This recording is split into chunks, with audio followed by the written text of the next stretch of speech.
What is going on, Don't Unfriend Me Nation? Welcome to the Don't Unfriend Me show. Olivia wearing her sweater. I'm not wearing my sweater.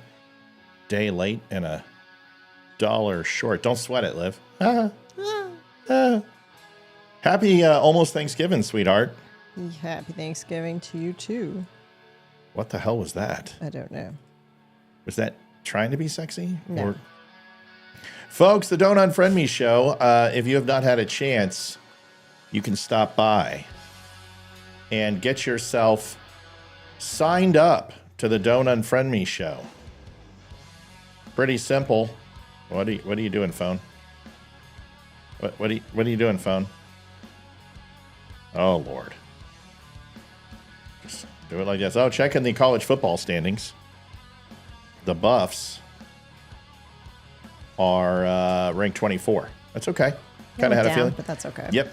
You can go to thedumbshow.com just like I'm doing right now, folks. Somebody said last night that they think that they couldn't participate in the show because you had to donate to watch. That doesn't make any sense. Of course you don't have to donate to watch. Watching is absolutely free. It's always been free. Donations just kind of help keep the show going, and we appreciate it. But no, you don't have to donate. But anyway, if you want to donate, of course you can. You can go over to thedumbshow.com. You can stop by, pick up some shirts, some hats, some coffee. We've got great stuff. Go over to thedumbshow.com. And then if you just go to the end of the URL and hit /donate. Real simple. Click it. And on your phone, all you got to do, go to PayPal. You can mail it in, or you can go to Venmo and donate and help the show. We would appreciate it if you do that. We'll be right back in 6 seconds for a Thanksgiving Eve special.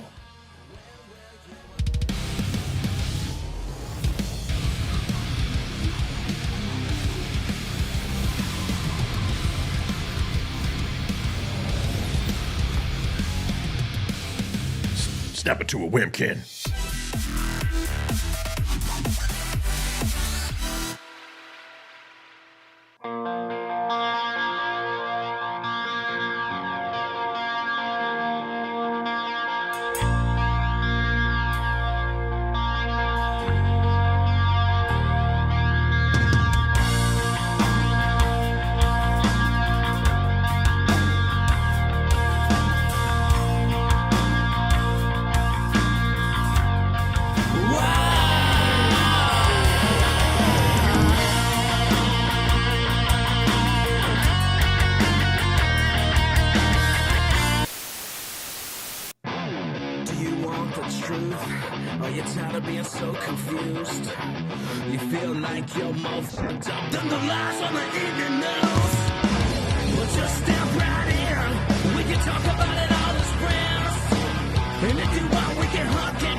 Back up on the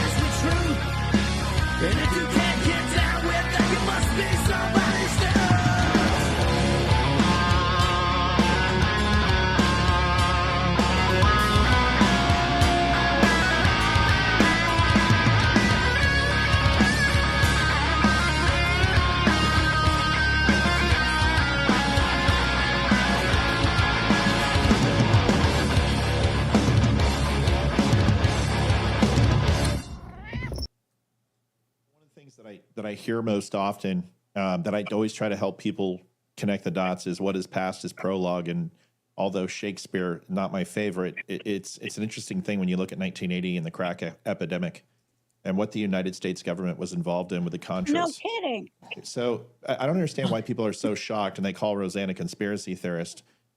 Because there's evidence in the past of the government getting involved in this, and there's plenty of books on this, and you can read this. Here's what I think. I love your show, by the way, Matt Spear, and Thank watched you, ma'am. you. Just discovered you about a week ago, ma'am. oh my God, this guy's a genius. The facts he can spew.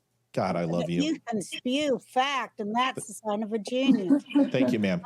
So I appreciate you asking me that. So you just made my life. I do remember back when they were bringing the crack cocaine into the black neighborhoods, and that proved that the CIA was doing it because they were grooming that population.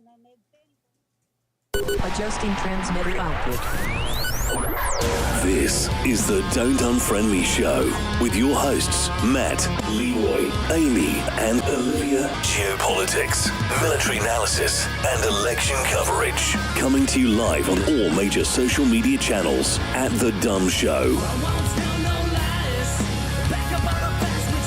Honest, direct, unfiltered. We can agree, we can disagree. Just don't unfriend me. What's going on, everybody? Happy Turkey Day. Olivia? Almost Turkey Day. It's close enough. I mean, it's Turkey Day in Australia. So I don't think they have Thanksgiving. Sure they do. The Aborigines delivered ostriches to the New Zealanders, who then brought it over to the Australian Football League back in 1246. And that sounds totally credible. There's no reason to disrespect other people's Thanksgivings. Don't be a cougher. What are you thankful for this year? I got to think about that one. Oh, really? I'm joking. I'm thankful for you, for the kids that were healthy.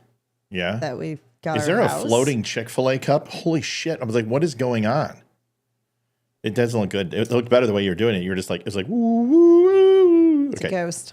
So, okay, besides the other thankful bullshit. I have a job. There you go. Okay, thankful job. What else? Thankful for our family on the DUM Show. Yeah. You guys make this keep going. Yeah, thankful for a good-looking sweater, for sure. Totally. That thing's amazing. It's very comfy. Last night when I put it on, I had a long sleeve shirt on. You should stand up. You should stand up and model it. Let's go. Okay. So you got to stand up. So you got to stand up because they want to see the back. There you go. So show the sides, show the sleeves so they understand what's going on there. Holy shit. Careful. The dummies. Turn around. Show the caboose. Nobody cares. There's this sleeve which has the Don't Unfriend Me logo, and then show the caboose. Trump on your ass. Looks good. Yenny's showing hers. Always. All right. You going to be able to sit down, okay? Do you need some help? So, Yenny, sit down. Lay down, cat. Yeah, I had some what KAMALA had today, so, a little tipsy there. Yeah, a little wee too many martinis. Yeah. Yeah, so, listen, I am thankful for...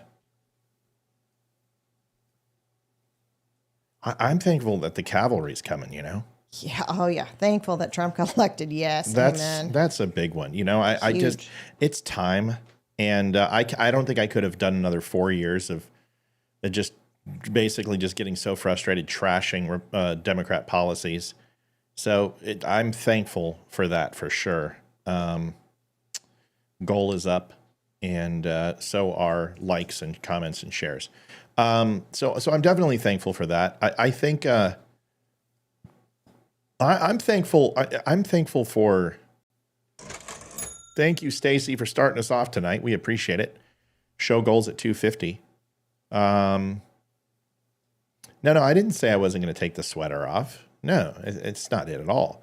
I just wore it because I got so much shit for not wearing it all night last night. So right. So, and then I just decided to, put on the black tack sweater, Yeah. What I was saying is it's super comfy. Last night when I put it on, I had a long sleeve shirt on underneath it, but I'm not wearing a shirt underneath it. It's nice and warm. And you're not really okay. But usually you don't wear shirts under shirts under shirts. But I'm wearing a shirt under my shirt, under my sweater. But that's just because I was too lazy to switch, and I think it looks kind of stupid. I think bare chesting it with a sweater is kind of Guido. Anyway, so without a gold chain, I just can't pull it off. So I'm thankful for the cavalry for sure. I'm definitely thankful for the DUM show and the people who shadow across our door every single night, and it means a great deal. A lot of good people. I'm thankful for the growth. There's been personal growth over the last 4 years, and kind of mixing up the style a little bit, and not being so aggressive, not having to win every conversation, but still challenging people like Leroy and I did the other night. You got to kind of challenge things, and I'm thankful for my family, So yeah, I know some of those are pretty cliche. And thankful we made it through another year with 2 teenagers. Yeah, that's almost with our sanity intact. Yeah, yes. That's true. I'm thankful. I'm thankful for the show doing so well, and if it wasn't for the DUM Nation, this show wouldn't be here. And the donations are incredible, and it's really taken a lot of stress off of our lives, and feel like we can do our best work by having the viewers invest in the show, and that's amazing, And will that ever stop? Yeah, I would imagine. But that requires you to get picked up by another show and grow. But we're really happy, and we're very thankful. So just wanted to thank you. If you want to call in, phone number is down in the lower right hand corner, and it will pop up from time to time on the center banner. But give us a call. Happy we still have a cat. Somebody just said Yenny came home. We almost didn't have a cat. Yeah. Yenny came home in 24. That's good, for sure. That's a good thing. I'm actually going to check the stream, because we're broadcasting in something very, very new tonight, and it is called, oh boy, that makes a big difference. I can already tell. 60 frames a second.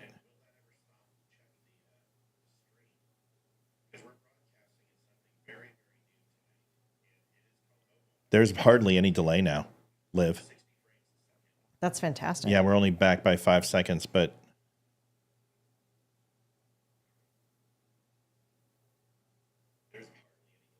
yeah, it's about a 10-second delay.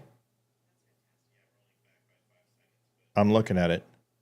There's a little bit of lag, but not much. I'm hoping that new card works, but that's pretty exciting. So 60 frames a second it's a lot. We have to stream 100 megabytes a second is what we are uploading to the internet. Do you think it could be that we were streaming in 4K was the issue? We're still streaming 4K. We're 4K 60 frames a second, which is like double the bandwidth. What I think it is, honestly, is that this card is not powerful enough to run both cameras. And ultimately what I'm going to have to do is go in directly.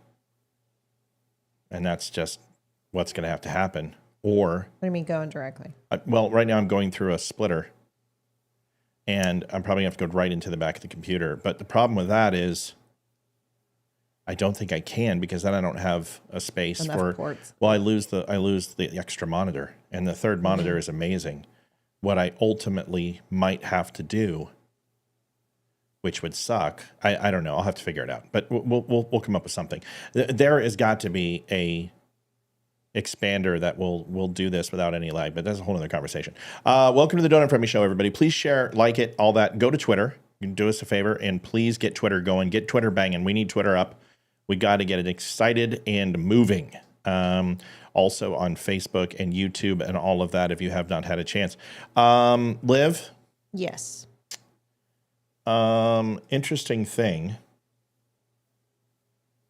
Remember the Maui fires? Yeah. That were set by the lasers? Yeah, space lasers. Yeah, that's how they started. No,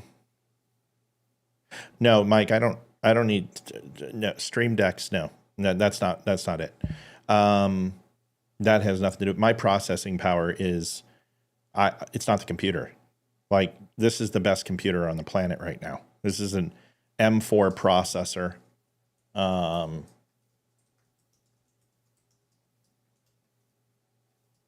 This is the brand new Mac that just came out.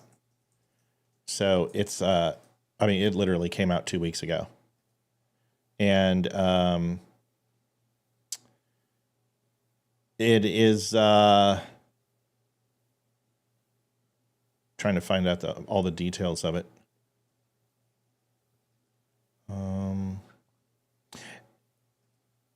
Hold on. I actually want to take a look at this real quick. See. All right, so it is a. Well, jeez Louise, Mary's hairy. Liv, you want to go through some of the donations? That's cool. Do that real quick. Sure. What the hell did it go? I do not understand. I had this thing. Oh, there it is. And okay, yeah. So it's an Apple M4 chip with a 10-core CPU, 10-core GPU, 16-core neural engine with 32 gigs of unified memory. Yeah, it's not the computer. This thing is a smoke show. Like, I can render a 30-minute video at 4K in like 2.5 minutes. It's not that. It's the cameras themselves. There's two, one for Olivia, one for me. They're both running in 4K, and it's coming through I only have 4 Thunderbolt USB-C ports in the back. 2 of them are dedicated to the monitors. That leaves me 2. If I go ahead and put 2 more in, these individual cameras, I don't have audio. So I run it through a splitter and everything's fine. Audio runs clean, everything. But the card itself, the splitter, the HDMI capture card is not great. I mean, it's great, but it's just a little bit of lag. And it drives me crazy because the show we've previously done has been smooth. So I was looking, if anyone notices a difference tonight, broadcasting in 60 frames, if it's smoother and cleaner, and it looks pretty damn good right now. But it is what it is. So sorry, folks. I know it's like, Matt, we don't want you to talk about this shit. Shut up. I don't run OBS. No, Mike, we'll talk later. OBS is an inferior product. I'm sorry. Yeah. I've been doing this way too long. I appreciate it, all your help, but this is me just talking. It's not that I can't use advice, but OBS, I don't use it. It's too limiting. I use Ecamm for Mac. It's much more effective. It's just 10 times better than OBS. I don't use Windows products. Yeah, but if you want to record something, I mean, and clip it, go ahead for sure. Appreciate it. Yeah, clipping works fine. Or I can just send you the raw file on my server. So, all right, well, let's get to it. We got too much to do to be talking about technology. Sorry, folks. I should know better, and I apologize. A little bit laid back tonight because it's Thanksgiving, and I'm not really focused on what I should be focused on. Let me fix that right now. Article came out in ProPublica in regards to the Maui fires. Now, everyone remembers what we talked about with the Maui fires and the Jewish space lasers and all that crap. Oh, my God. Yep. So I figured I would follow back up. And lo and behold, the properties in Lahaina have not all been seized by the government. The local mayor and governor passed legislation they passed emergency orders that no property could change hand during the emergency stasis of Lahaina. That insurance claims could be processed, but offers and things like that could not be.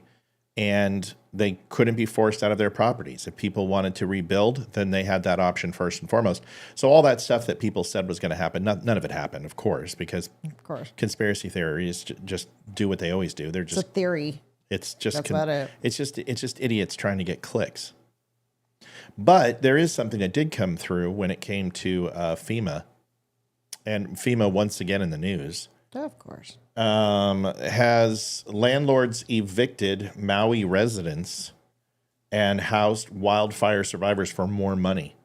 FEMA didn't take basic steps to stop this. Officials said they didn't want their housing program for survivors of Maui's 2023 wildfires to displace any residents, but they didn't bar the agency's contractors from leasing properties previously occupied by long-term tenants. When the federal government stepped in to rent housing for survivors of the wildfires, officials said they didn't want to drive up rental rates or give landlords an incentive to evict tenants in order to secure lucrative government contracts. On paper, the plan sounded good. It would rely on finding empty vacation rentals and second homes. But new reporting shows that FEMA didn't take basic steps to ensure that happened. When the agency inked contracts with the private companies to identify homes they could rent for survivors, it didn't prohibit them from signing up properties that had been occupied by long-term residents. That's batshit crazy. Okay, explain. I'm going to. Okay. Without such safeguards and with FEMA offering rates well above what residents typically paid each month in rent, some landlords kicked out tenants and housed wildfire survivors for more money. Local economists warned that the rents could rise across the small island and that Maui's housing crisis could intensify, and both have come to pass. ProPublica and Civil Beat have both found. So what they were doing is that the landlords were essentially kicking people out and then jacking up the prices for the fire survivors. That's horrible. And FEMA didn't do anything about it. I mean, Kamala Harris and Biden were so worried about price gouging. That sounds like this sounds like a perfect example in price gouging. Explain what FEMA has to do with that. Well, FEMA, their emergency response, so they coordinate everything from food, from water, from shelter, to power, to medication, to all of those things. So homeowners insurance claims, liability insurance claims, automotive claims. FEMA comes in and they essentially become a one-stop shop and filter all of these processes. And when they declare a state of emergency, the normal operating procedure of that town really is handed over to FEMA, and every other facet of the city and town becomes a support for FEMA to get the things done that they need. Got it. And so that's what FEMA does. They come in and they secure the area. They set up operations and provide, emergency supplies, food, shelter, medication, all that type of stuff. And they're really they're supposed to oversee to make sure that people aren't hiking up prices, that people aren't looting and doing unethical things. They partner with the police departments and the National Guard to ensure that, the things that do remain in the businesses that remain in houses are covered. Insane, it's insane. So it's just, I hate to defend FEMA here a little bit. Sure. Because I think that's a waste of taxpayer money, and I don't really think they do any good. I think they cause more harm than good. They're always late to the party, and every time there is an emergency, it's always FEMA is in the news for something bad. It's never good. We never hear any good stories about FEMA. Right. But I'm going to place the blame on these landlords. Well, sure. It's why in the world as a landlord would you do that? I understand you want to make money, but how horrible of a person are you to kick your tenants out? And if they've got contracts, how in the world did they kick those tenants out? Because I'm going to assume not every single tenant signed that lease in October or whatever month it was when the fires happened to where their leases were ending that month, the same month as the fires. Yeah, of course. So it's like, how did they, if the tenant is up to, if they paid the rent on time and there's no delinquencies in their rent, how in the world did they kick them out? Well, that's the whole thing. I mean, COVID gave these landlords kind of a shaft. A lot of these landlords weren't able to collect rent, and the government stepped in and kind of stepped on their necks. And, they got to make a living too. And I certainly, don't agree with what they did, but FEMA should subsidize that. If the landlords have empty and vacant spaces, then FEMA should, make accommodations. But what happened is landlords didn't have any available property, knowing that they could charge whatever they want because the government's involved, and kicked people out. Now it's almost like racketeering at that point. Yeah. It's just a point of, it's against the law, but FEMA should have checked this, right? FEMA should have checked. because they paid the rents. Right. They should have checked the residency. Gotcha. They should have checked the contracts. They should have vetted the landlords. They should have done all these things, checked out the properties, but these things are overlooked. Got it. Okay. But landlords are most assuredly held accountable. FEMA needs to be held accountable. There needs to heads need to roll. This is an emergency situation. Those landlords need to lose their properties, or they need to be fined. Well, they need to be fined. Yeah, they should pay the money back that they took from those people, of course, Exactly. and then fined heavily, and then get the other people back in. I mean, they should have to do something. Would you want to go back to that place after they did that to you? But they should have to do something. They should have to. There needs to be some sort of a class action lawsuit, or they need to be able to. Those tenants that were kicked out at that time need to be made whole again.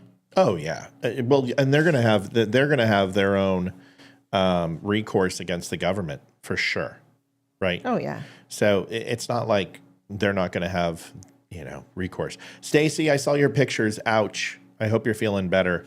Ouch. Got your message. I appreciate it. Liv, you can put the rest of the donations in. Okay. So I do appreciate it.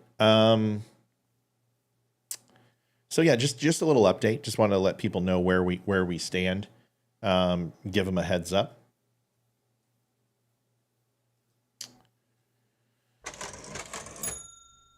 Holy crap, Bobby. Thank you, Bobby Richardson. I appreciate you doing that. Thank you. Thank you. Going for a big night. We're going to be off Thursday night. Well, we're going to probably come back Friday.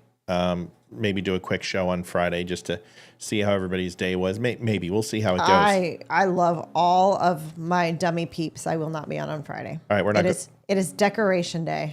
All right, we're not going to be on Friday. So this is it. So this is going to be 4 or 5 days. This is going to take us to the end of the month. So I hope for a really good night tonight. We would appreciate it, and let's end the month with a bang. It's mucho needed-o, and we appreciate it-o.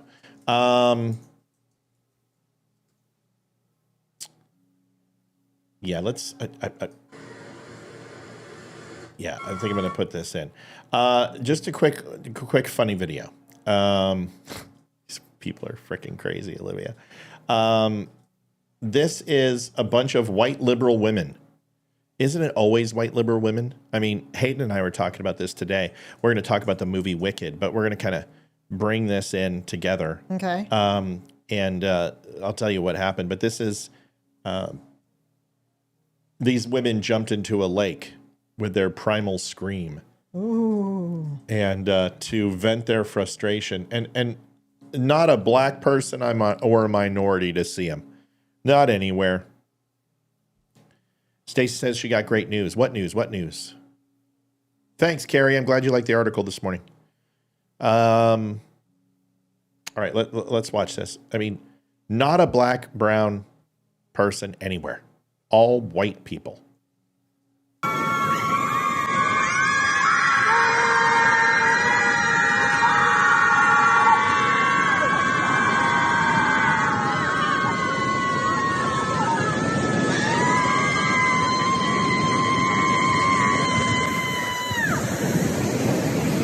Yeah. They're just going round and round and round.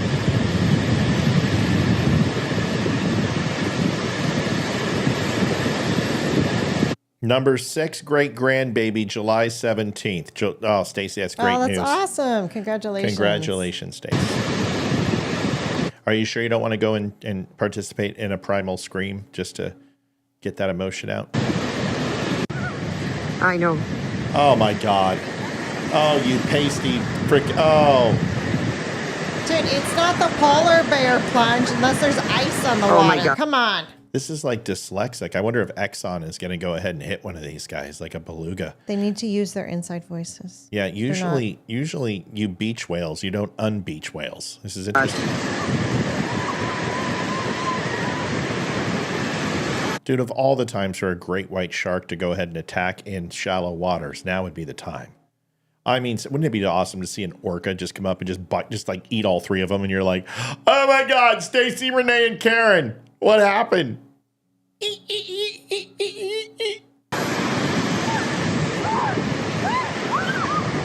my God, such girls.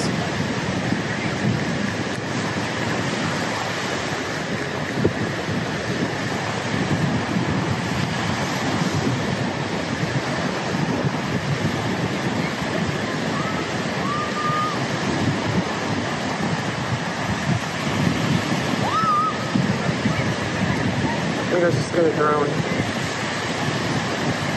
This is so stupid. Do you know how dangerous that is without a wetsuit? I'm just letting you know. Listen, I grew up on those waters. I grew up in California. I grew up in the ocean, and we would do. Thank you, Kevin. We would do plunges in the winter. We would go surfing in the winter, full wetsuits, winter suits. It's freaking cold, and then. In the Navy, we were wet and cold for most of our career in one way or another. And, you know, I mean, that water's got to be, I mean, let's see, it's November. It looks like. Where were they? It looks like the Pacific Northwest. So it's Oregon or. Yeah, probably Oregon, Seattle. Or Northern California. Mm-hmm. Yeah. So that and they just got hit by a snowstorm up there. Oh, yeah. That water's freezing, man. That water's 57, 58, maybe. That's freaking cold. I mean, that's going to drop your. It shows how smart they are. Why don't they all jump in and go for a 10-minute swim? Or hold their breath underwater for 20 minutes. That would be cool. That's good too. You should have wetsuits on, at least spring suits or something, you know? Spring suits would be fine in 57, 58. I was in spring suits at 57, 58. And that just basically covers middle of your thigh down to your lower elbow and your entire body. So basically the arms and the legs extremities are exposed. Winter suit is full body, head to toe with flipper socks and neoprene socks and head covering. I mean, no shit. Yeah, it's probably not 50s yet, Donald. I don't think it's 50s yet. I mean, it could be the 50s yet, but usually that's January, February. That's like a little bit colder. This is the West Coast, by the way. Now, the Alaskan Blaskers, if there's an Alaskan Blasker that just got done pushing down there, it's going to be freaking 50. Doesn't matter. It's freaking cold. It was here in Milwaukee. Oh, fuck. That's Milwaukee? Oh, that's not going to be warm at all. Look up the temperature in Milwaukee and Lake Michigan now. When did this happen? Doesn't matter. Just look it up now. Today. Milwaukee. Yeah. November 27th. If it looks like Oregon. I mean, it just looks like completely like northern West Coast beaches. It is 34 degrees. The water. The water can't be 34. Water temperature, Lake Michigan. Wisconsin, water.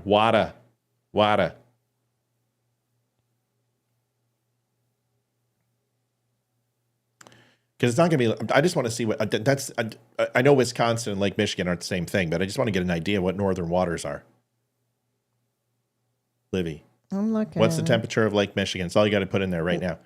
This is Lake Michigan. Okay. Yeah, I want northern water. That's it. It's going to be the same. I'm just picking a body of water here. Lake Minnetonka. Live before spring and summer hit, will you? 51. Yeah. Okay. So there you go. 51 in Milwaukee. Check Pacific Ocean, Northwest Pacific Ocean real quick for me. See what the temp is. I'm gonna say 54 to 56. Yeah, 51's cold. I mean, it's cold for an extended period of time. But yeah, it's gonna bite your fingers and bite your toes. It's just cold, man. 45 to 55. It doesn't give an exact temp. Yeah, it's going to be about 54 to 56 right now. It's going to be cold either way. So what's the point, Liv? What is up with this primal screaming shit? I mean, what does this do for you? My thoughts is are the shaving of the heads and holding out sex is not getting them attention anymore. So they need another attention getter. And this is going to keep them in the news for at least another 24 hours. And then they're going to come up with something else, because these women, if they don't have attention, they die. It is how they live. And I mean, why else are you crying and screaming in a car and videoing your meltdowns? And why? What's the point? If you would spend as much time finding a man or a woman or whatever, it would be nice that you could have a happy life. Why are you so angry? So angry. I mean, I just like when Joe Biden was president, I didn't, you know what, I'm going to go outside and I'm going to let out my primal barbaric yelp. I didn't Walt Whitman and Dead Poets Society it up. Nope. But here's what they've come to expect, because I'll tell you why. I think what it is, I think it's because of celebrities. It's the celebrities. It's what they emulate. Watch this crap. You're not going to like this. This is, do you know who this is? And celebrates. Do you know who this dumb chick is? She looks familiar, but no. She's Waltz's daughter. I wouldn't. Or no, I mean Kamala's stepdaughter. I wouldn't call her. Yeah. Okay, I'm segueing in, Liv. Got it. Segueing in, Livy. Got it. This is Kamala's stepdaughter, the one who supports Hamas. Mm-hmm. You know, who basically looks like the guy from freaking Office Space. Yeah, like a stapler. Like if they were going to recast Office Space, they would be her. Yeah, because they would need to cast it with a woman instead of a man. Well, not a woman, a cis, non-binary cisgender tadpole. So I don't know if these tattoos are real or not, but her tattoo artist sucks. But here is. Oh my gosh, this is what this is what I'm showing you tonight. So here she's. Just listen to this cringe. Just so cringe. I'm such a big fan of you. Same, girl, same. I can't even believe you know who I am, and Are you kidding me? I can't believe you know who I am. You are like a breath of fresh air. I want to fucking puke. Every kid I know is just like, knows your name, is singing your praises. The way that you play with fashion and just are unabashedly yourself is the most exciting thing I've ever seen. What are you wearing? Okay, so I'm wearing Coach tonight, and what's so special about this is made of hand-spun yarn out of all of their old fabric swatches.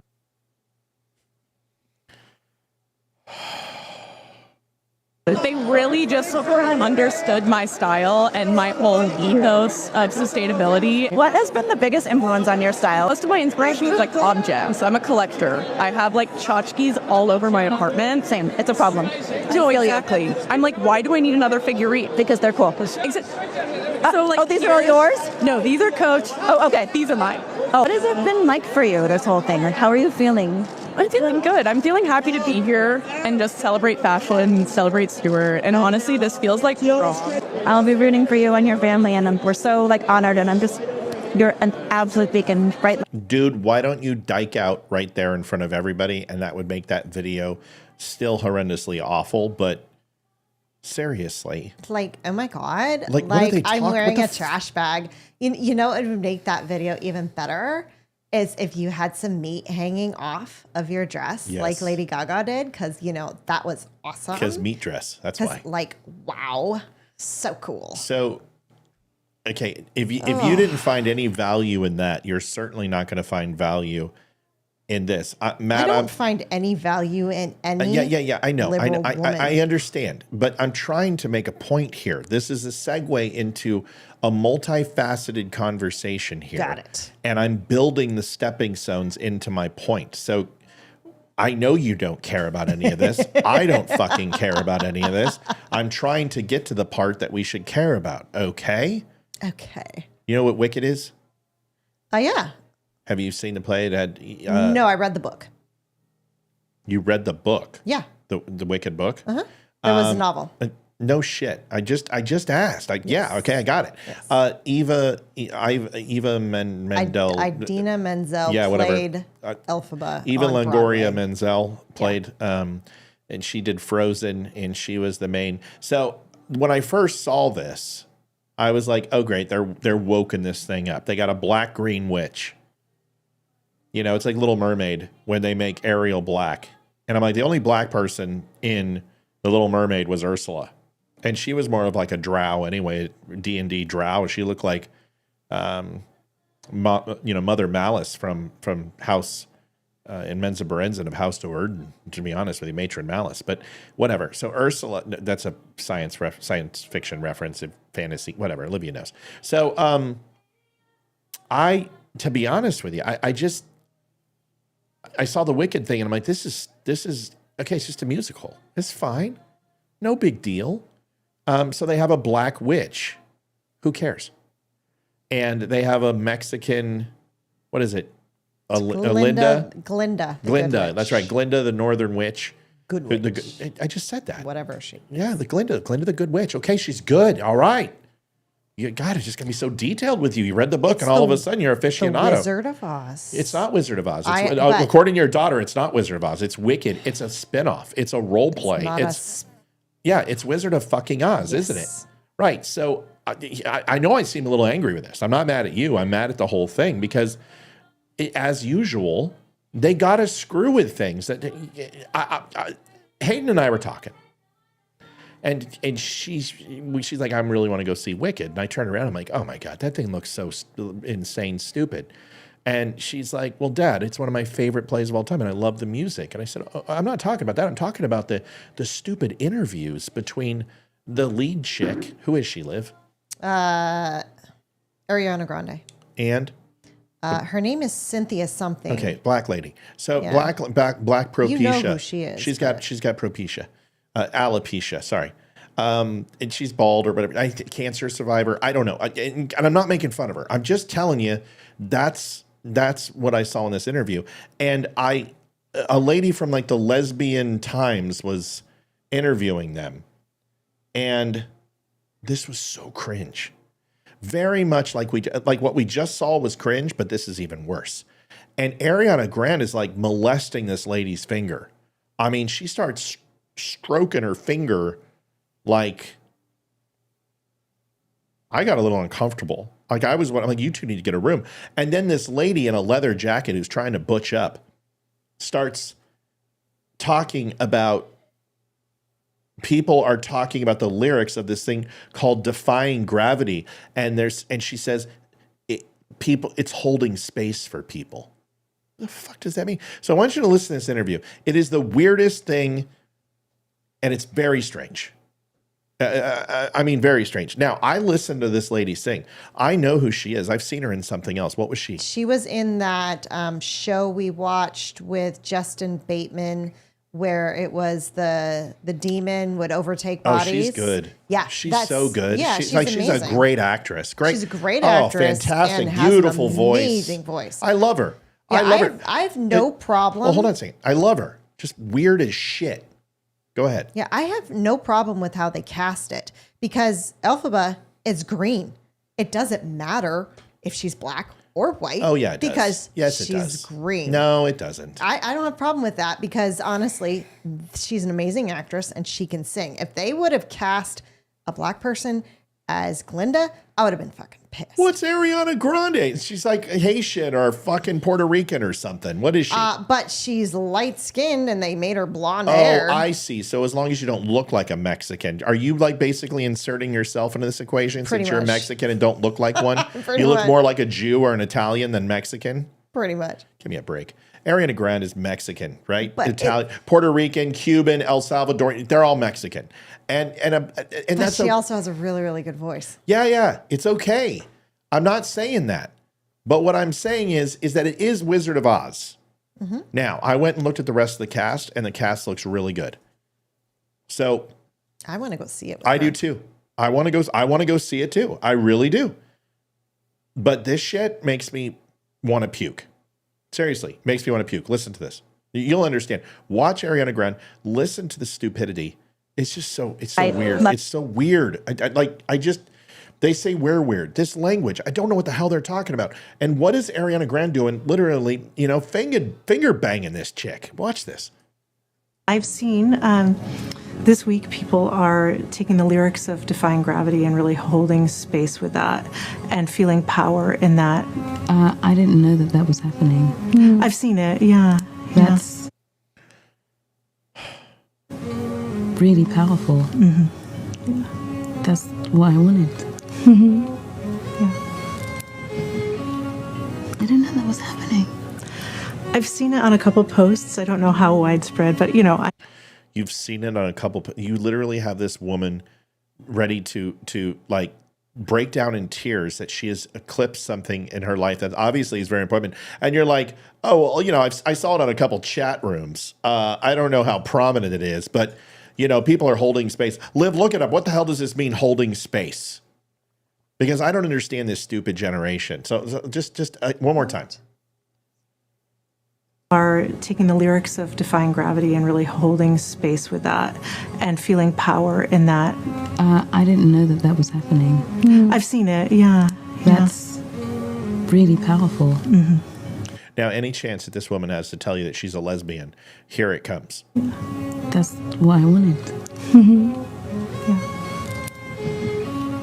I didn't know that was happening.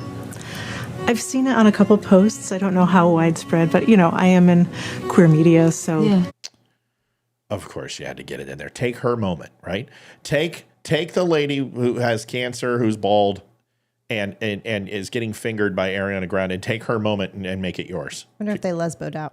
Well, that's the next video. I'm going to show you that. It means creating a safe, compassionate environment where someone can feel seen, heard, and understood without judgment or interruption. You know what? Here, let's just solve it. You all are fucking. You're mentally stunted. You deserve no safe space. You should be enrolled into the military, drafted, and put on the front line in Ukraine. I am so sick and tired of these people who need physical and mental coddling. My God, you're not special, okay? You're not special. You go down on other women or you go down on a guy. Oh, the bravery. Who cares? And I'm not the only one. There are people all over the internet who are just ripping these two apart. So, you know what? The movie, great. I want to see it. I do. I want to see it. I like a good musical. I love Beauty and the Beast with Hayden, but I'm sitting there talking to Hayden and I said, Hayden, do you understand? And it was a heated conversation between Hayden and I. And she's like, yeah, Dad, but this movie is not Wizard of Oz. I said, bullshit, Hayden. Is it a green witch with a black dress? She goes, yes. And I said, okay. And is Glinda in a pink dress with blondish hair and a crown and glittering with butterfly wings? She goes, yes. I said, okay, it's Wizard of Oz. She's like, yes, but it's fan fiction. I said, I don't care what it is. It's like the multiverse where they can make Spider-Man Miles Morales. Spider-Man, it's like a prequel. Spider-Man is Peter Parker. I've read all the books. I know about Miles Morales. I understand. that there's the multiverse is just an easy excuse to bring in woke culture. Okay? Same with fan fiction. And what I said to Hayden, I said, Hayden, do you think black people should have their own culture? She goes, yes. I said, you think brown people, Mexicans should have, yes, Asians. I said, could you go to school right now and say, I am very proud of my white culture? And she goes, not a chance. I said, that's what we're talking about. You can't be proud of your white culture. You can't talk about Thomas Jefferson. You can't talk about Frederick Douglass. You can't talk about Abraham Lincoln. You can't talk about white culture. Because if you do, you're a white nationalist. You're a Christian nationalist. You're a racist. This is erasing the very thing that this country is built on. Yes, white oppression took place. We get it. We understand. But it wasn't all that.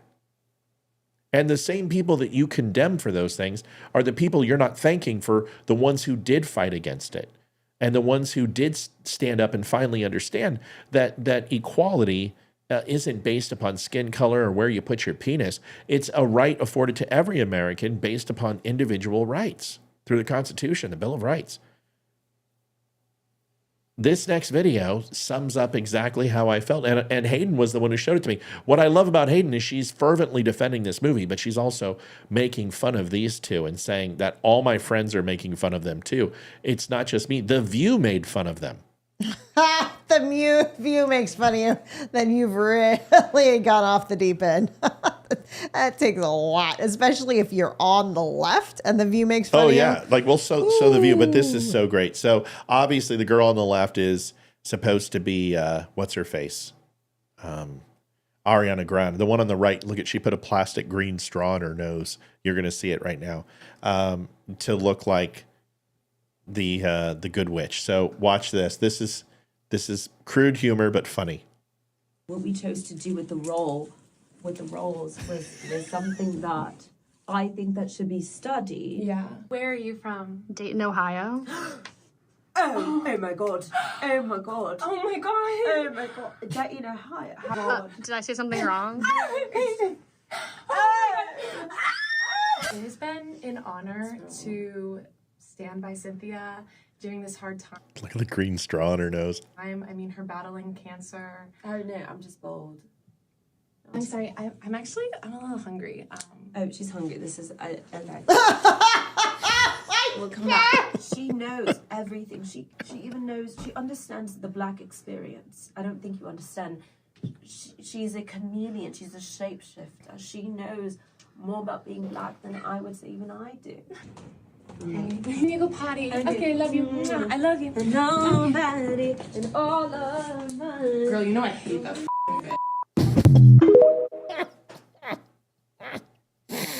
Oh my gosh. I when she said I'm hungry, I thought she was going somewhere else. When she leaned in, I was like, that wasn't bad enough. Listen, why? What's the point, right? What's the point? How does that make anyone want to see that movie? To me, it just makes me want to run away, because it's like, if these people are this stupid and they are representing what the movie stands for and what it's supposed to be about, I don't want to take any part in it. You know, I'm kind of just like, this is lame. I don't know, Liv. What am I missing here? Am I being insensitive? No, I mean, it is stupid. And celebrities these days are, you know, they act in movies and that's their job, but they take it to the extreme and they continue acting outside of playing their characters. And it's just one big drama, one after the other. They are in there. They need their safe space, I guess. I don't know. But I have got a different take on the movies, and I completely ignore any of their personal politics. I don't watch any of the interviews of the stars when it comes to their movies. I don't watch any of that. Nothing. That way I can enjoy the movies. I don't boycott movies. I don't boycott certain actors and actresses for what they do, what they believe in, if they supported KAMALA, if they didn't, if they did this or blah, blah, blah, blah. I don't care. As long as it's a good movie, I'll watch it. And as long as it isn't something from my childhood that you completely fucking ruined, Little Mermaid, then... Oh, really? Oh. You mean like... Snow White?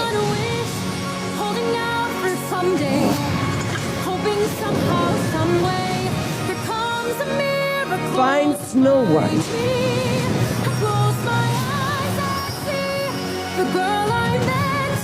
This is our kingdom, Dude. and now we're here to take it back. Come on. You were saying. Learn when to call into the show. I'm sorry. You just trashed my video. It's all right. Did I frighten you?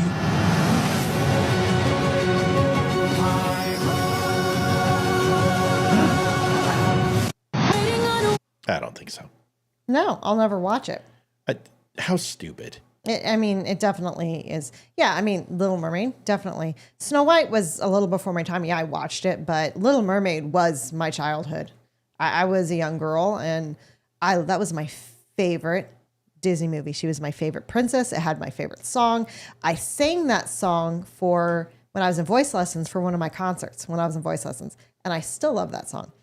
They destroyed my childhood dreams when they did the live action. I refuse to watch it and will not watch it. Just period. I don't care how good a voice that chick has. I won't watch it. But so why call it Snow White? Why don't you call it Rice Brown? Because that makes as much sense. It's also the fact of what she does at the end. Oh yeah, where she's like, yeah. No, I don't need a prince. The prince isn't gonna kiss me. No, give me a break, lady. Yeah, fuck you. No, I'm not gonna watch it. Follow what it is. If you're doing a remake, make a remake. If you choose to go off in another But why direction, a remake? Why a remake? Why can't you get your own fucking culture? Why do you got to keep remaking? I mean, listen, we don't write anything anymore. We don't make new sonnets. We don't write any new poetry. There's no more Sistine Chapels. We don't do anything. We don't build. Hold on a second. We don't build anything. All we do is keep regurgitating the same shit. We are in a stagnation process. Please tell me that music today isn't just the same resampled bullshit we've heard 1,000 times before. I want something original. There are no more Star Wars. Exactly. Think of the last movie, Olivia, that's just blowing your socks off. That's just like in the theater. You're just like, oh my God, that was the greatest movie I've ever seen in my life. Deadpool and Wolverine. Deadpool Wolverine was pretty freaking good. Absolutely. Caller, thanks for ruining our video, but we love you. Who is it and who are we talking to? Well, fine. Tell me I'm ruining your video. You did. We were playing a video. And you did. Oh, sorry. Hi, Elizabeth. This is Elizabeth Hall. Hi, Elizabeth. How are you? I'm okay, but I went and watched Wicked last night. Oh, shit. Here we go. This is the very first time I have got out of the theater about 4 or 5 times just because it did not appeal to me. Okay, did you have to pee or were you just like, this sucks? I got disgusted. Oh, really? I was very, very mad about it because, let's just put it this way, and I don't, for me, usually I will give everything a chance. But on this one, I started watching it, and it was horrible. It was no good. It kind of right now I'm taking a class. It's called in the Telsa Fellowship Institute, and we're talking about monsters. Okay. And I'm going to have to go through this class one more time, because they're going to take us all to go watch it. But the thing about it was, first of all, whenever the baby was born, okay, they're already afraid of the baby. Now, if you really think about it, if we want to talk biblical terms on it, the baby was born out of wedlock because of the fact that the mother had an affair. Okay, help me understand. Now, who I've never seen it. So okay. There's 2 different sisters. Okay. There's one that was green, and the other one's in a wheelchair. Wait a second. Is this Okay, real story or is this the new woke version? This is the new version that just came out in the movie theater. Okay, so she's a Jewish lesbian cripple. Got it. Of course. Okay, got it. So DEI. All right. So we have a person who's in a wheelchair and the other person is green. Okay. Yeah, and the one that was green was born out of wedlock. Oh, so she's and a bastard. Dad did not want. She's a bastard. Exactly. Okay, go ahead. And the other one, the one in the wheelchair, the dad decided to take things in his own matter, in his own hands. Okay. And give her milk something, milkweed or something like that. Okay. That caused her to be disabled. Was it weed of the pop? So was it milk of the poppy? Milk of the poppy? Sorry, it's another show. Okay, so he gave her some concoction. Did she happen to buy it from a guy who looked like Donald Trump, just in case, a snake oil salesman? Did he look like Trump? They didn't give that information. Okay, all right, but I bet it would be. Like if they had to cast that guy, they probably would have made it Donald Trump, because Donald Trump poisons Jewish lesbians and puts them in wheelchairs. So now that we've got that, then what happens? Okay, whenever we go into it, there's another one that's dressed in pink. She's supposed to be the good fairy. Right, Glinda, right? And Okay. No, go Linda. Oh, go Linda. And Is they it also go? had teachers that taught, like, from animal teachers. Oh, okay. I'm a little lost. And they ended up banning the goat. Okay. No, I don't understand. And that was. Is this in Wicked? They banned the goat. Liv, does this sound like your show? It's been a while since I've read the book. Okay. I don't know. All right, go ahead. I'm trying to follow along. Keep going. Okay. And whenever the goat is banned, they also, the green sister has such a bad temper that she gets to be liked by the professor for a little bit until she loses her temper on the professor, on the most evil professor. Uh-huh. It's almost Harry Potter-like. If you really ask me, they took little pieces of Harry Potter on this. Okay. And then they had Galinda is so self-absorbed into herself that everything's about herself.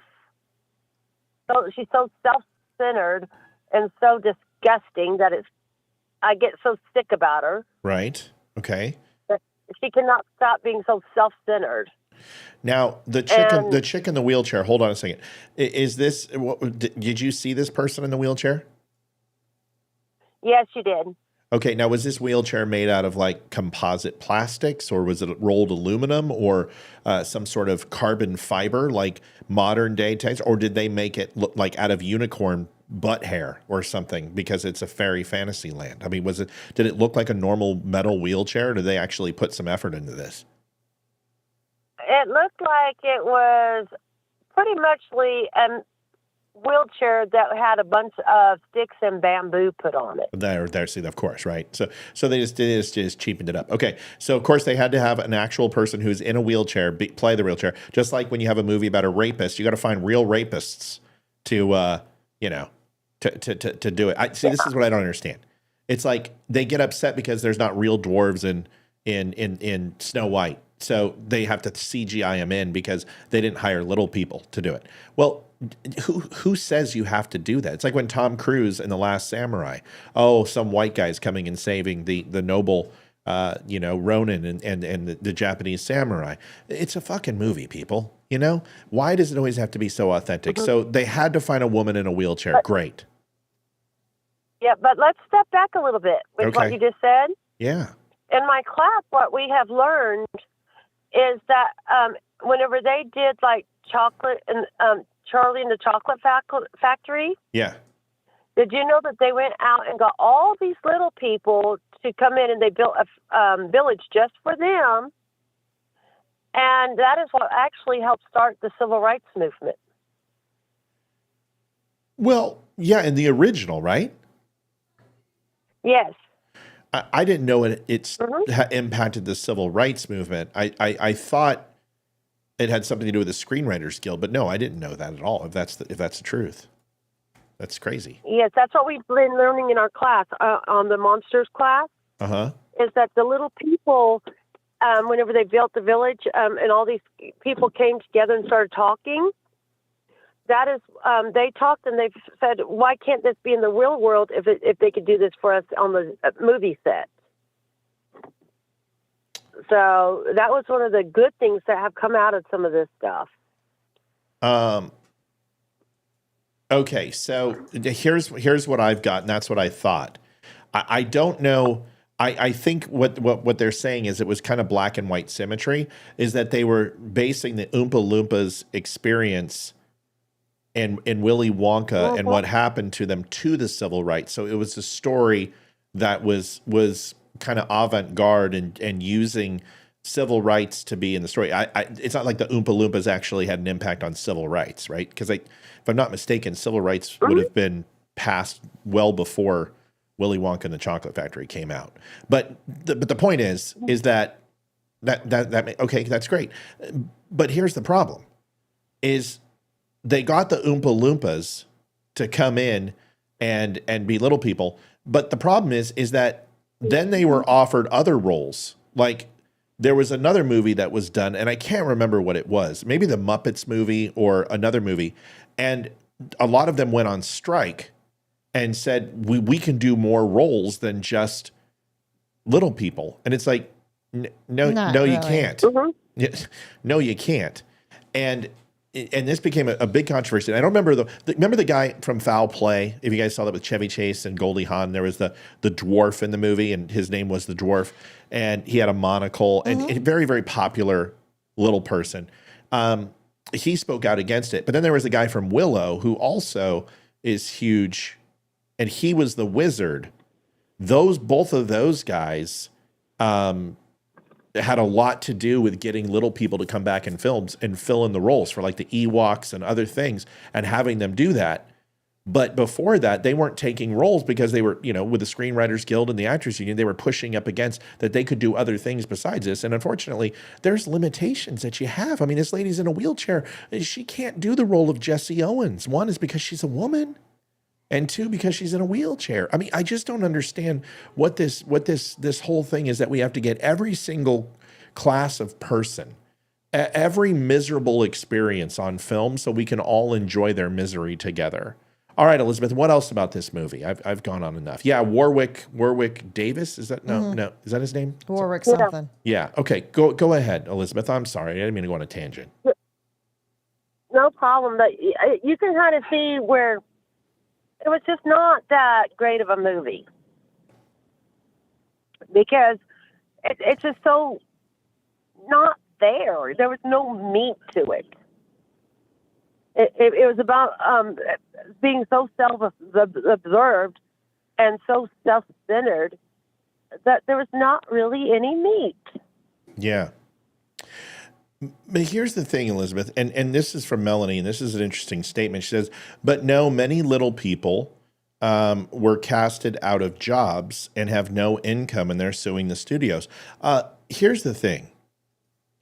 I agree with that. Like, if you're going to do a Hobbit movie, you probably should have little people do it. But hobbits aren't dwarves. Hobbits are just extremely tiny humans. Hobbits don't necessarily reflect the same thing as what in the, and I don't know what to call them now. I don't know if I can say midgets. I guess I can't say that. Vertically challenged people. They have different structures. Hobbits have oversized feet, oversized hands, very hairy, but they're just little humans, right? And in the CGI that they did on that was fine. But I hate to say it, you're an actor. You're not guaranteed any role. So little people might, this is so stupid. Dwarves, midgets. God, I hate politically correct. They're struggling because honestly, it's probably fucking cheaper to do CGI than it is to have 30 short people running through, and the casting calls and the special needs that they would have on set. It's probably just cheaper to cast them in CGI, and you're not guaranteed that job. So you can bitch all you want. I'm really sorry, but that's the problem. It's like people in wheelchairs saying, I don't have an acting gig. I want to do the Bruce Willis movie, and I want to be the villain. You're in a wheelchair. I mean, literally all he's going to do is push you off the building, and the movie's over. And you don't get to be the villain in a Bruce Willis movie. Not Bruce Willis anymore, because I'm insensitive because he's dying. Bruce Lee. No, Bruce Willis is dying. I know that, but I'm thinking you were probably thinking of the Bruce Lee movie. No, I was thinking of Die Hard. Like I want to be in Die Hard 6, and I want to be the villain. You're in a wheelchair and you have one leg. You don't get to be the villain. I'm sorry. No matter how scary you are, you're still in a wheelchair with one leg. And I'm being insensitive because Bruce Willis is like on his last leg. He's not doing very well. He has dementia, I think. Hardcore dementia. It hit him hard. Quick. Elizabeth, what else are we missing about this movie? So you're saying we should not go see it? But I just wanted to give my 2 cents because I saw it last night and I was just not enthused. Well, I'm going to go see it because my daughter wants me to see it, and I thought some of the music was very. I mean, was the singing good? Was the music good? So, Elizabeth, was the music good? I'm losing her. I've kind of got some loud music going on, so I'm going to go ahead and let you guys go. You get out of here. Thanks for talking. I just wanted to call in whenever I had a chance. Huh? Thanks, Elizabeth. We love you. Thank you, Liz. Thank you, Elizabeth. Appreciate. We're breaking up on you too. Sorry about that. Talk to you soon. Nope. Alrighty. See you soon. Talk to you later. Bye. I loved the music. Hayden played a little bit of the music today, and I was like, okay, this is good. But I mean, I'm just tired of it. Can we just stop with the woke for a while? I wrote an article today. You should go see it about why woke is dying. I read it today at lunch. It was very good. I'm wondering if this is a movie that we wait until, considering how much it costs to go to the movies, that we wait until it comes out and let Hayden go with her friends and then her and her friends. I'm not paying for her. So Let her she's pay. got money. She's got her babysitting money. Exactly. She can go see it with her friends, and then when it comes out, we'll watch it. I don't need to see it that bad. I wasn't that huge of a fan. So it's not like this is a sequel to Wizard of Oz. It's not like, it's got characters from it. So I'm okay with not seeing it in the theater. Well, listen, the thing is like the perfect example is I didn't even try to watch the Willow series because I heard it sucked, and it did. It was woke bullshit, and Willow was one of my favorite movies. But this is what I'm talking about. Somebody's like, oh, I love Deadpool Wolverine. It's been done. Top Gun. It's been done. I mean, Top Gun essentially was Top Gun 1 with just a whole bunch of unrealistic plot loopholes. It was fantastic. They should have named it Fast and the Furious 21 because Right. that's pretty much what it was. Right. Top Gunner, right? Exactly. Top Gunnerist. So give me a break. Top Gun was good, but I haven't seen a movie that's just blown me away in a long time. Now, the Covenant was amazing. It was a great movie. I mean, but it wasn't E.T. It wasn't Schindler's List. I know Top Gun. I didn't say Top Gun wasn't good. I didn't say Top Gun was good. I said it's been done before. That's my point. We keep rehashing the same shit over and over. MacGyver. They're rebooting MacGyver. The Crow just got rebooted. They tried rebooting MacGyver before and it sucked. We tried watching it. No, that's the one I'm saying. They rebooted it. And I promise you, Knight Rider, they did it with Knight Rider 2000. Knight Rider 2026, the year of the Trump is going to be coming out soon. I mean, just come on. Twisters sucked. Oh, Mike Lynch, really? Twisters? The original Twister was great. But Twisters? Are you talking about titty twisters or something? Because I'm fine. That movie was complete dog shit. Twisters? Are you kidding me? What about baby diapers? Hayden comes in and goes, what about baby diapers? Hey, come here. Tell them when we watched what happened when we watched the movie. But what was it for 2 hours? What did we do? We straight up made fun of it for 2.5 hours. We watched it and we made fun of it and we nicknamed it Baby Diapers because spoiler alert, they stop a F5 tornado with baby diapers and an F-250. Yeah, be for real, a truck. And then they stop an F3 with fireworks. Yeah. It's so stupid. The only thing that got me through that movie was Glenn Powell. It was horrible. Yeah, the only thing that got me through was watching her drool all over Glenn Powell and realize that I was going to kill the guy. Get out. So the first Twister wasn't enough. We got cows. That Twisters was horrible movie. Yeah, it was pretty bad. The acting was dog shit. The characters were unremarkable. It was just no. It's not ingenuity. Listen, I can go say, there's an F5 tornado, honey. What do you want to go do? I'm going to take my sweat socks and we're going to go ahead. We're going to wash it with my other socks. We're going to go ahead and throw it up in that tornado. And the methane gas coming from the decomposing skin on my feet should create an upward draft. It's going to go ahead and turn that F5 inside out. What do you think, baby? Let's go do it. Give me a fucking break. Depends. Diapers? Come on, dude. Anyone who's seen an F5, anyone who's been in an F5 knows that movie, it just completely took me out of it. It was just Mickey Mouse. And the freaking, the lovesick fucking, the guy that loved her. What was his name? Pedro Filipio? I don't know. Dipshitto, whatever. I didn't like the movie. I Will Die on This Hill's Twisters was underrated. Come on, dude.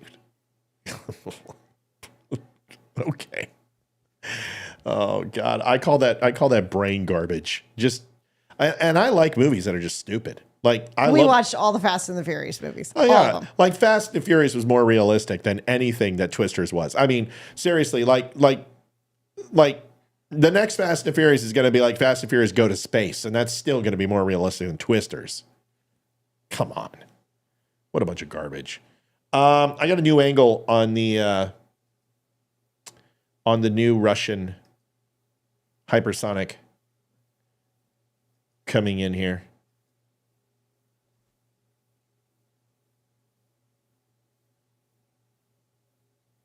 That's pretty impressive. Oh, that's kind of cool looking. Yeah. Wow. Is it breaking through clouds? Is that what I see? It's breaking. Okay. It's breaking through clouds, but you can see that there's 3 independent warheads on these things. Watch. See that mass? Yep. There's 3 warheads coming down. So when it hits a certain altitude, it breaks up into 3 warheads. That's pretty cool. Very impressive. If these were nukes, it doesn't matter. But I just figured you guys would want to see that. That was. You remember, I broke it here first. Nobody was talking about 3 independent warheads. Oh my God! Look, it looks like they have coffee beans. Look at oh my God! What a horrible warhead! Oh my God! We got coffee. Holy crap! Yes. Thank you for your input, Annie. In the Fast Five, when the AC-130 couldn't take off, we all joked Dwayne "The Rock" Johnson's balls are so big that literally aerodynamics of flight couldn't even handle him. It wasn't a C-130, by the way, dude. It was an AC-130. It was a 100 mile an hour. It wasn't runway. It wasn't an EC-130 either. It was a fake B-52 / C-17 C-5 Galaxy. I think it was Russian. It wasn't a C-130. C-130's props. But it doesn't matter. The point is that was like a 47 mile long runway. Completely ridiculous, but still more believable than Twisters. It was longer than 17 miles. It was like 117. It was pretty miles. ridiculous. It was freaking insane. And how that chick lived. Just something else. I'm going to mute this. This is a T-90, the Russian tank. And you tell me what hits this, Liv.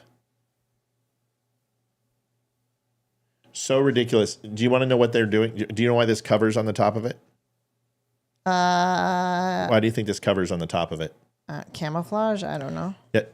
I don't know. Camouflage if it's the size of a freaking Yugo. I don't know. Well, come on, think about it. I told you before. What kills these? It was a CGI 130. It wasn't. Yeah. Well, I'm sorry. If you're going to go ahead and you're going to classify a military plane, you're going to have to be correct. I mean, but this is coming from the guy who likes Twisters. So, Mike, I have a feeling our relationship's going to be very contentious when you're on. I'm just letting you know. So, T-90, what is that? What's on the top of that thing? Why would it be there? Why do you think, Liv? It's retrofitted to the tank, and it is literally 4 posts, wire mesh, and some camouflage on top. Okay, what's the one thing we've been supplying to these guys? To Russia or to Ukraine? To Ukraine. T-90 is a Russian tank. What have we been given to Ukraine? Besides money, I'm not sure. Weapons, planes, or something like that. I don't know. Weapons. Okay. And Russia has tanks, right? So what type of weapon do you think we would give them? A tank destroyer. Very good. No such thing. Unless you're talking about an A-10 Warthog, but I Ukraine, do not know the It doesn't matter. It doesn't matter. A tank destroyer is good.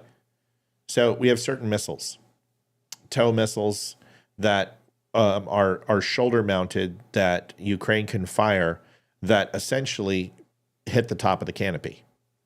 And there's a process that I can't tell you what it's called, but essentially that missile comes up and comes down and hits the top of the canopy, the weakest part of the tank itself, right? So why would you put that little thing up there? Well, here, I'll show it to you again. Why would you put that thing there? Honey, okay, Olivia, I'm going to tell you again, this is a tank and the missiles come up and then they go ahead and go down and they hit the tank and make it go How boom, about boom. you put a picture of a big roulette table What do on you there, think that freaking wire, what that gazebo on top of that thing is for? I don't know. It's not going to stop a freaking missile. It'll stop it enough from hitting the main fuselage, won't it?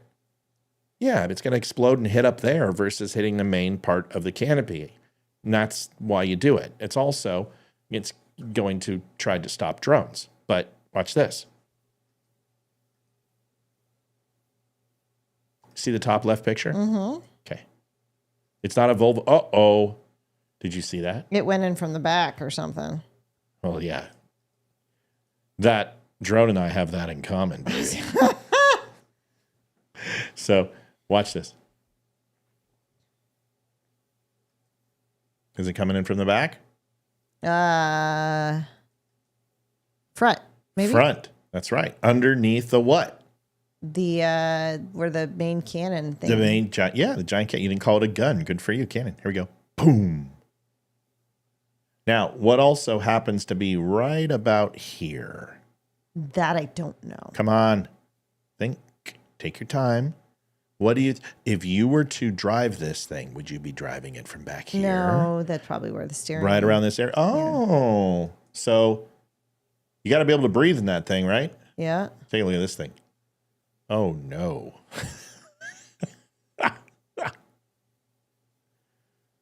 Oof. It's all over the place. Yep. Someone should pull him over for DUI. It's KAMALA Harris driving after a few drinks tonight. Watch this.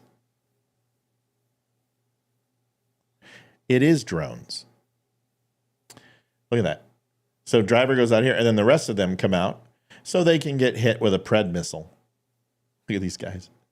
We're out of here. Why are they running on the track? Well, why? Oh, my God.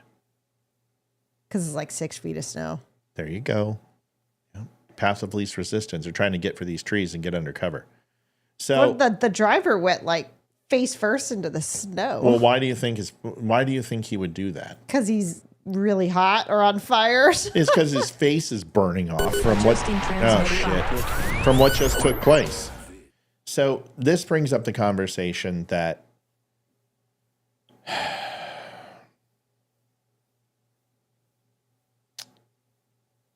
the entire military is shifting gears. And you go listen to Joe Rogan, you go listen to Elon Musk, and they're saying that modern day warfare with F-35 planes and aircraft carriers is over. I'm letting you know that's not true. In no way, shape, or form is it now hypersonic missile and drone season in conventional warfare. The disparity between, and Liv, I'm not going to bore you with this for too long. By the way, folks, donations. It's Thanksgiving Eve. We're not going to be on for the next 4 nights. So we would love to see if we could finish out the month strong. This is our last donation night of the month. So if you could help out, we would appreciate it. Please, if you have the ability and you're not in a bad situation and you got your rent paid and Christmas is coming up and you're all good, maybe you could help out the Don't Unfriend Me show. We would appreciate it. So what I'm trying to say is that a lot of people are thinking that drones and hypersonic missiles are the way of the future. First of all, hypersonic missiles are extremely expensive. And when I say extremely, between 10 and 50 million a piece. Nice. They're a lot of money. Now, when you look at drones, you know, depending upon what type of drone you want to get, you can get thousands for what you could get an F-35 for. And you certainly would have air superiority from a numbers perspective. But drones also have an ability for maneuverability. And they don't have essentially the wet noodle in the cockpit, or what they call spam in a can. And what do you think that means? Spam in a can when they're talking about pilots. I don't know. It can only take a certain amount of G-forces before you'll kill a pilot. Got it. And a drone doesn't have that problem, which means a drone can take an unbelievably large amount of G-forces and speed.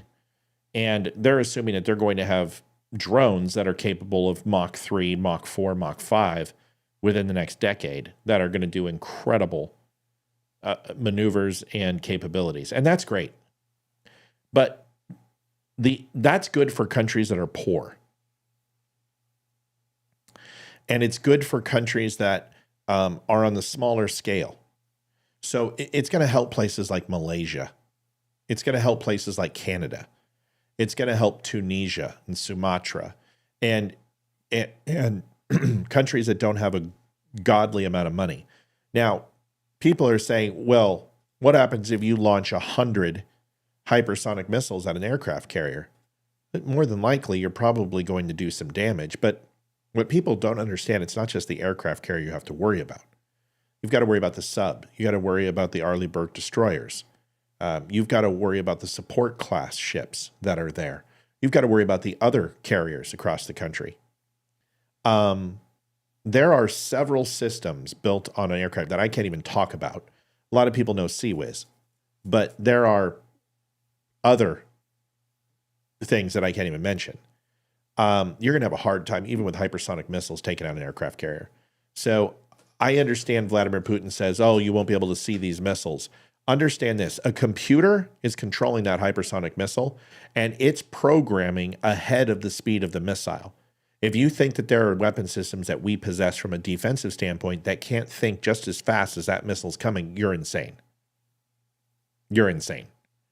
The calculations can be done with the improbability of, or probability of 0 based upon the amount of projectiles downrange that a phalanx system or a CWIS system or a system that I can't mention can put on target.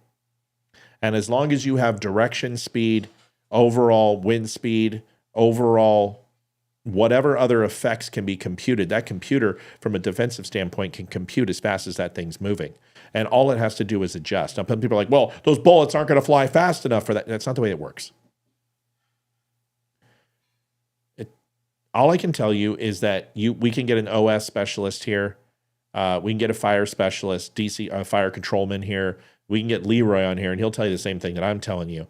If you fire 100 hypersonic missiles at an aircraft carrier, you're spending so much effing money to take out one carrier, then honestly, that trade-off, although we lose a lot of good guys and a lot of equipment, is going to bankrupt your fucking country over a period of time. Because that right there is in the tens of 15s of 20s of billions of dollars, and it's not 100% guaranteed success. The F-35s can fight over the horizon. Drones can't fight over the horizon. They don't have the capability. You got to get up and close and personal with a drone. An F-35 can fight from 500 miles away, and you won't even see it on radar. So human calculations, human probabilities, overall capability of an F-35. I'll give you an example. Israel just bombed the shit out of Tehran. They didn't get one SAM off. Not one. Their integrated air defense systems didn't even ignite because Israel didn't even need to encroach upon airspace. The F-35 is a superior fighter. It's just not air superiority. It's ground superiority. It's an FAG fighter, and no, not FAG. But it's fighter, attack, ground unit, and it has all capabilities. And surprisingly enough, there's other capabilities it has that I can't go into, but it might start with an S and it might end with pace. And F-35s have the capability of launching a projectile into the troposphere and the outer atmosphere. So now you've got FAGs, fighter, air superiority, attack, and ground superiority in space. It's not just a fighter bomber. It's also an over-the-horizon targeting system. F-35, like I said, 500 miles. It doesn't even need to engage. F-15 Strike Eagles, there was a squadron of F-15 Strike Eagles that went up against the F-35s. The F-15s got off the ground. They got up on pocket and got into their ceiling, and they were all dead within 10 seconds. The F-35 had launched its hardware before the F-15s even took off. Once they scrambled up their IFF, once they went ahead and scrambled their engines and started getting up on the runways and started to taxi, the F-35s already had them on lock. F-15 was one of the most superior fighters 15, 20 years ago, along with the F-16. Now, it's obsolete. And that means the Su-27 the MiGs are also obsolete. The F-35 is expensive, no doubt, and it's costly. But Elon Musk thinks that you're going to send 500 drones up against an F-35. You're not going to get anywhere close to that F-35.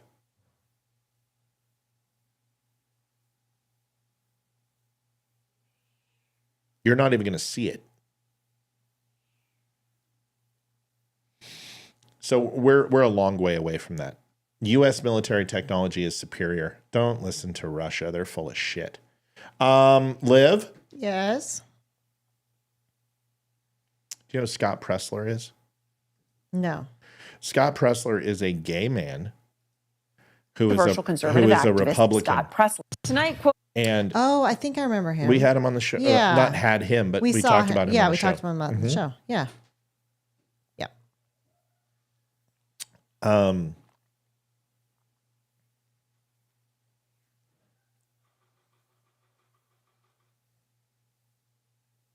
Okay. So was reading something. So influencer and provocateur star rises in the Trump world.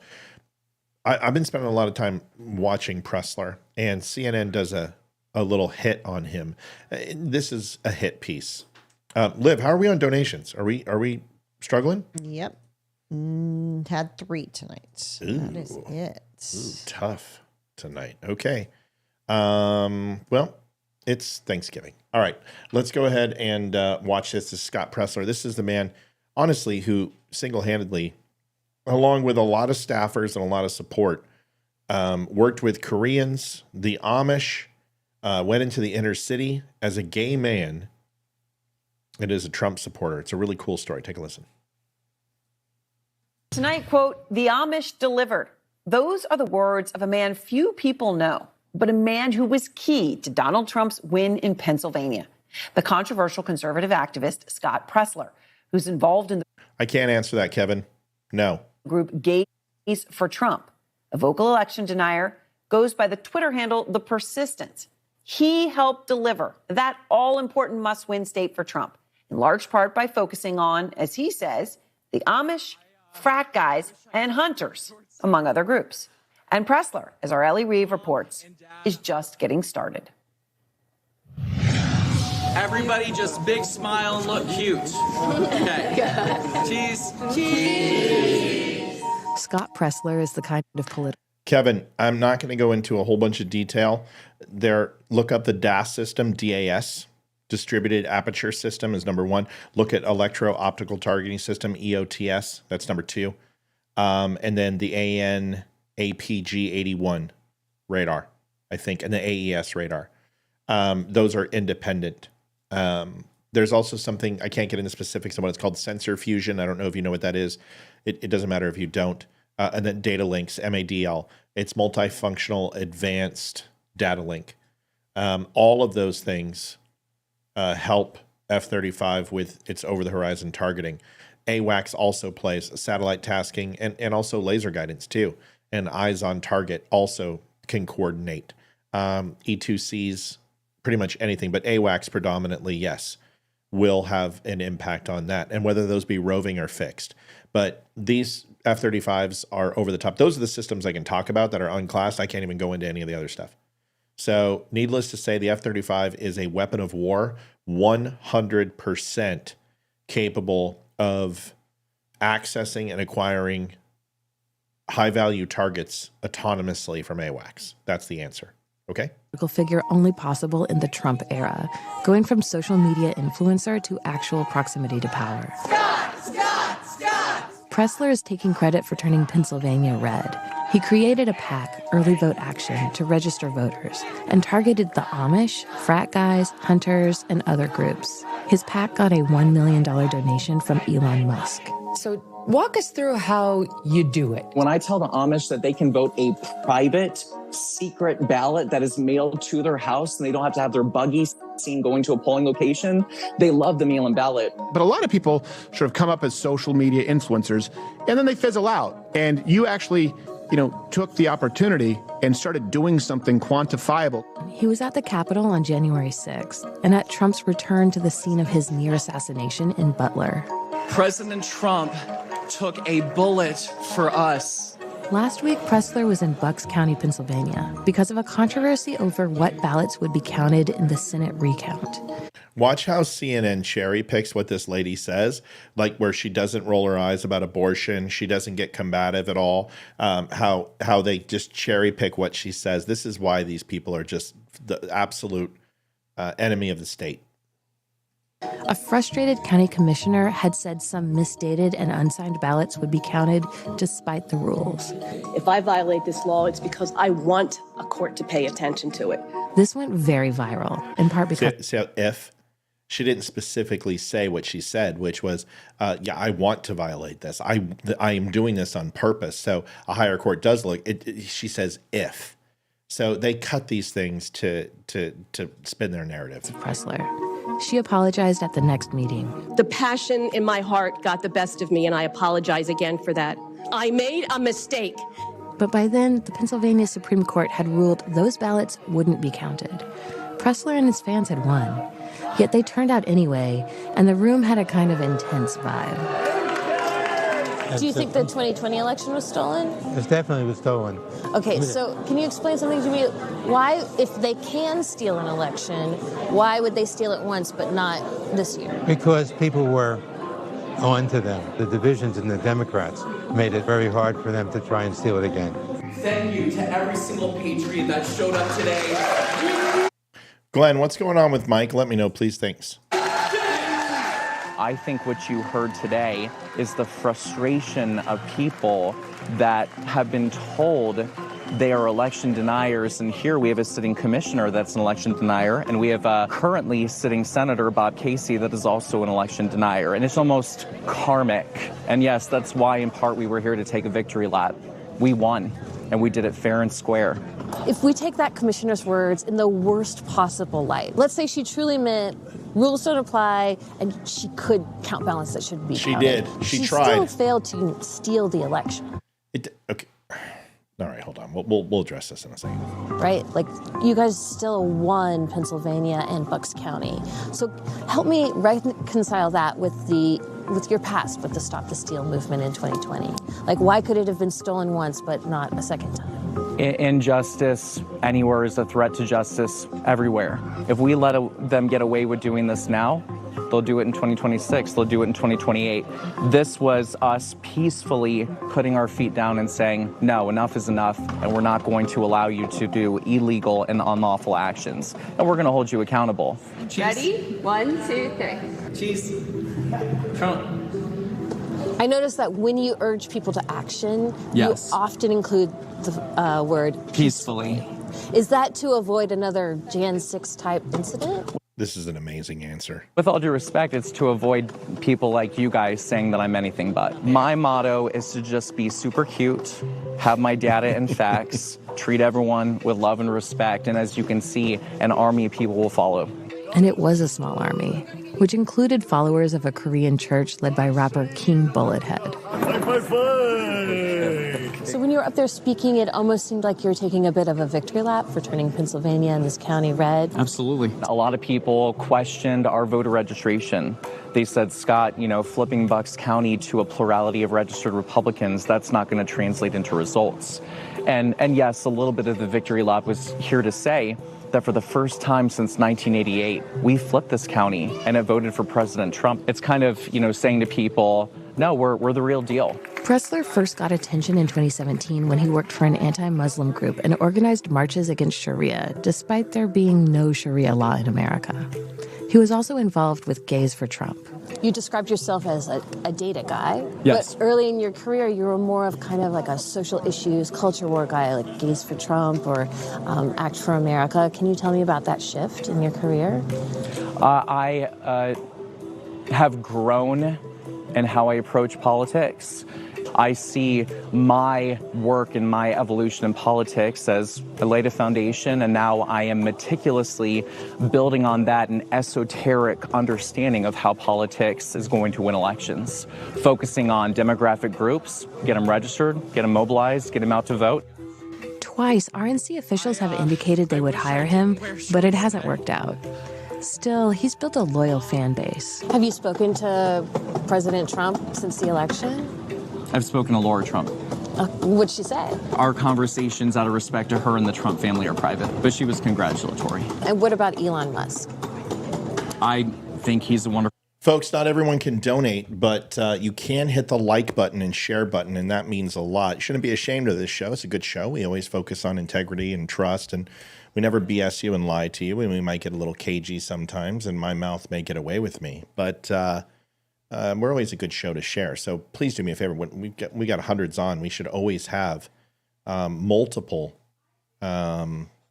likes to help the show. Thank you, Olivia. Appreciate that. Melody came 26.25. Thank you, Mel. I appreciate that. I know money's tight right now for you, and I appreciate you helping us out. I like that kid.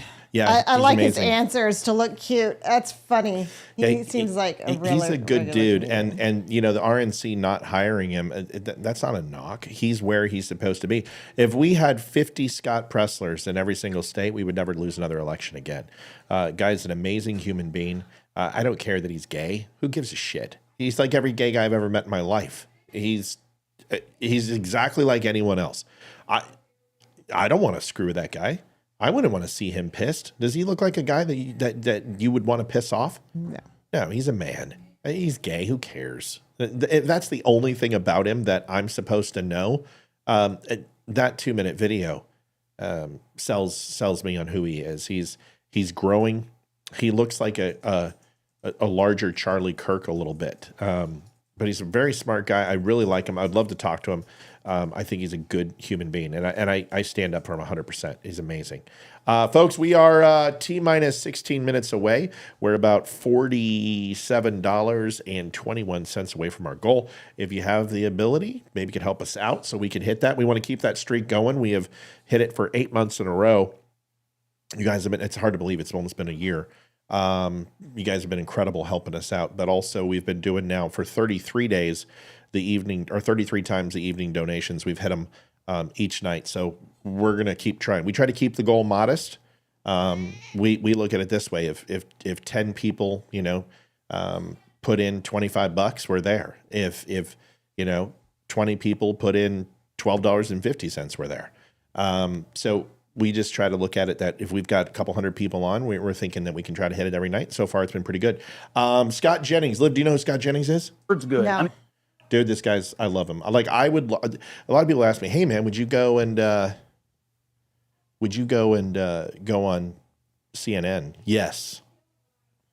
What is she doing? She's trying to get my attention. But what she's doing is when I don't focus on her and pay attention, she gets the claws out, scratches my cheek.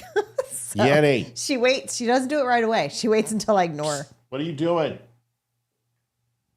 See, she knows. She's like, it's Friday. You're home. Kids are home. We're ready to go. It's Friday night. She thinks it's the weekend. Yeah. So I want to show you Scott Jennings. I really like him. And then we're going to end it with Bill Maher and Tyson DeGrassi. This is interesting. Watch this. This is just 2 minutes and 44 seconds of Scott Jennings, who's over here in the red and blue, just tear apart Democrats. It's awesome. Democrats who say, oh, in private meetings, I've seen Joe Biden do cartwheels and handstands while doing trigonometry while solving all the nation's problems. We now know that every single person who said that has been lying to the American people. One day, Donald Trump couldn't hold a glass of water, and we had like every medical person coming out of the woodwork. Should we have the 25th Amendment? Joe Biden could barely walk up the stairs. And I would argue... No proof that tech companies colluded to do this. This is nonsense, and he knows it. No, I'm sorry. There was a major institutional effort to suppress this. Dozens was and dozens of them. Was the New York Post thrown off Twitter? They were, and then they... Scott, let me try again. The story off Twitter. Scott, let's let Kara finish, because she's actually done. She's done the work. It's really hard to deal with you. You want to insult me? Go ahead. No. If you called Kentucky Fried Chicken and said, I'd like to interview Colonel Sanders. Now, his face is on the bucket. He doesn't make the chicken anymore. In fact, he's not even alive anymore. This is what the Democrats are asking people to do. Vote for the face on the bucket. He was fine and he's strong and then he's fine today. Nobody believes that. And I just think at some point, then why isn't he running? Yeah. It's organic. The entire Kamala Harris campaign has been organic. And so now we're... What? Organic. This is the literal most manufactured... I would love to do this job. I would relish at it. Because in the end of the day, and they want to fight me in my dressing room, I would just be laughing my ass off. I absolutely would love to do this. Presidential campaign ever. She didn't even run. Well, quite a few people will vote for Harris, so I think we should all open up a head examination in the doctor's office. We'll have plenty of people to in all those look at. categories. A lot of men think Democrats care more about dudes who want to become women than dudes who just want to be dudes. Well, It's pretty apparent the disdain with which they hold half of the country in. That's not true. That's crazy, Scott. I'm sorry. I'm just reading the journalism. I'm pro-journalist here. I'm reading the journalism about Hunter Biden running the ship here. She's like a true double threat. You know, she's terrible on her feet when she gets unexpected questions, and simultaneously, she can't even answer the expected questions. You give me too much credit. I wish I had some billionaire friends. You know, what's a mistake you've made? Nothing. What's a weakness you have? Nothing. What's the first law you want to pass? Nothing. What's a policy difference between you and Joe Biden? Nothing. Over and over and over. Empty, empty, empty. If she were an animal, she'd be a duck-billed platitude. But look, it's a total That's the greatest. I'm stealing that. A duck-billed platitude. Oh, was God. himself who gave the most disastrous response to a question about his own dishonesty about being in Tiananmen Square that I've ever heard. Effectively, what he has said is, sorry, guys, I'm too dumb to tell the truth. Fabrications in his own resume. And his answer was essentially, me no understand words good. I mean, he's a buffoon. Kamala Harris and Tim Walz believes is that it's none of your business what women do with their body. And so stay out of our doctor's offices and stay out of our bed. Well, I guess I'll have to speak up for the babies. They're not here to speak for themselves. Lord have mercy. Owning libs. I am so glad we have 4 years. Thank you, Charity Lamb. Charity Lamb. Do not be eating lamb for Thanksgiving, folks. Not a good idea. What do you think of that, Liv? He's funny. I like him. He's good. He's the fact that he's on CNN and he still has a job. That's impressive. Well, they hire. Thank you, Bobby. Geez, Bobby just crushed it tonight. Thank you so much for all your help. We really appreciate it, everybody. And I would like to try to get him on the show. Yeah. I think. What's his name? Scott Pressler. No, that was the other. That was Jennings. Scott Jennings. I'm sorry. Jennings. He's great, and I think that's what 2025 is going to be, is us getting hope. What? I hope getting people. Oh, I think that's what it's going to be. We're just going to work at it. I mean, we've got to work at it. Thank you, Kev. We've got to work at it. We got to make the calls and we got to start booking people. But I mean, we did it last night and it was obvious. It was great. It was fun. And, there's a lot of team guys I want to get on here, and there's plenty of people I want to get on here. So we just need to do it. Thank you so much, Janet. 2 things. Sarah McBride, remember she is the they is the state legislature. Yes. For Delaware. She had a little thing I thought you would want to hear. And then I got to play Tyson DeGrassi. Jeez Louise. Thank you, Jennifer. Holy moly, people. Thank you very much. Adjusting transmitter. Damn it. Damn it, Jim. This is the... But become... Damn it, Jim. I'm a doctor, not a scientist. Okay, so this is Sarah. And this is Sarah thanking, Olivia, this is for you too. Okay. This is Sarah thanking the entire... Thank you, John Stillwell. This is Sarah thanking everyone for being so supportive and so understanding. This is what's known as gaslighting, okay? Here it is. When I wrote that note, I had faced throughout my life a crisis of hope. I worried that the heart of this country wasn't big enough to love someone like me. And over the last decade, I have been able to bear witness to change that once seemed so impossible to me as a kid that it was almost incomprehensible. And I have seen it not only become possible, but become a reality. And I carry that with me in this moment because I think in so many ways, this country, on both sides of the political divide, this country is facing its own crisis of hope. And I know we still have both the individual and collective capacity to meet the scope and the scale of the challenges that we face. And I know, because I have seen it, that nothing is truly impossible. Except for you being a woman. Because you're not. That's true. Because you're not. He makes a really pretty woman, though. Nice sentiment. It's very beautiful, very, very sweet. Very, very, very kind. Sounded like a woman. Used vernacular that a woman would use. You're not a woman. You're a man. And that's okay. But we don't love you for that. We love you that you go to Washington, D.C. and represent your district and do your fucking job. We don't care about your personal problems. We don't care about your struggles. We don't care about any of those things because those things are not why you're in office. You're in office to do your job. I don't care about Ted Kennedy's woes. I don't care about Donald Trump's woes. Go and represent your constituents. But to say we love you because you got a dick and you are ashamed of yourself, which you are, because if you can't accept yourself, how can we accept you? I think people can accept you and not be cruel and mean. But me saying that you're not a woman is not mean. It's not cruel. It's just a fact. It's just the truth. So I think you're an affront to women. I don't understand how women can stand there and interview you and not challenge you and call you out and say, why can't you just say that you're a transgender person? Because it's the woman thing that I have a fucking problem with, because you're not a woman. I respect my daughter too much. I respect my wife too much to trivialize what they've been through in their lives for some guy in a dick and a dress to sit there and say that he can relate to them in any way, shape, or form, from a physical or a mental standpoint. Liv, your thoughts on Sarah McBride? I mean, I do like the fact that she didn't run the campaign off of. Yeah, me too. Transgender. It doesn't seem like she is shoving it at everyone's faces at every chance she gets, which is a good thing. Mm-hmm. But saying that you're a woman, that's not true. Because you have no idea what it's like to be a woman. None. Here's the exciting thing. thing. I would love to be able to sit down and talk with her about what it was like going through puberty, female puberty. Yeah. What it was like to get your first period, go through cramps and stuff like that. I would really like to know, all that and what you went through as a woman growing up, because I'm sorry, you were not born a female. You were not a biological female. You have no fucking idea what it's like to be a woman. Period. No, not at all.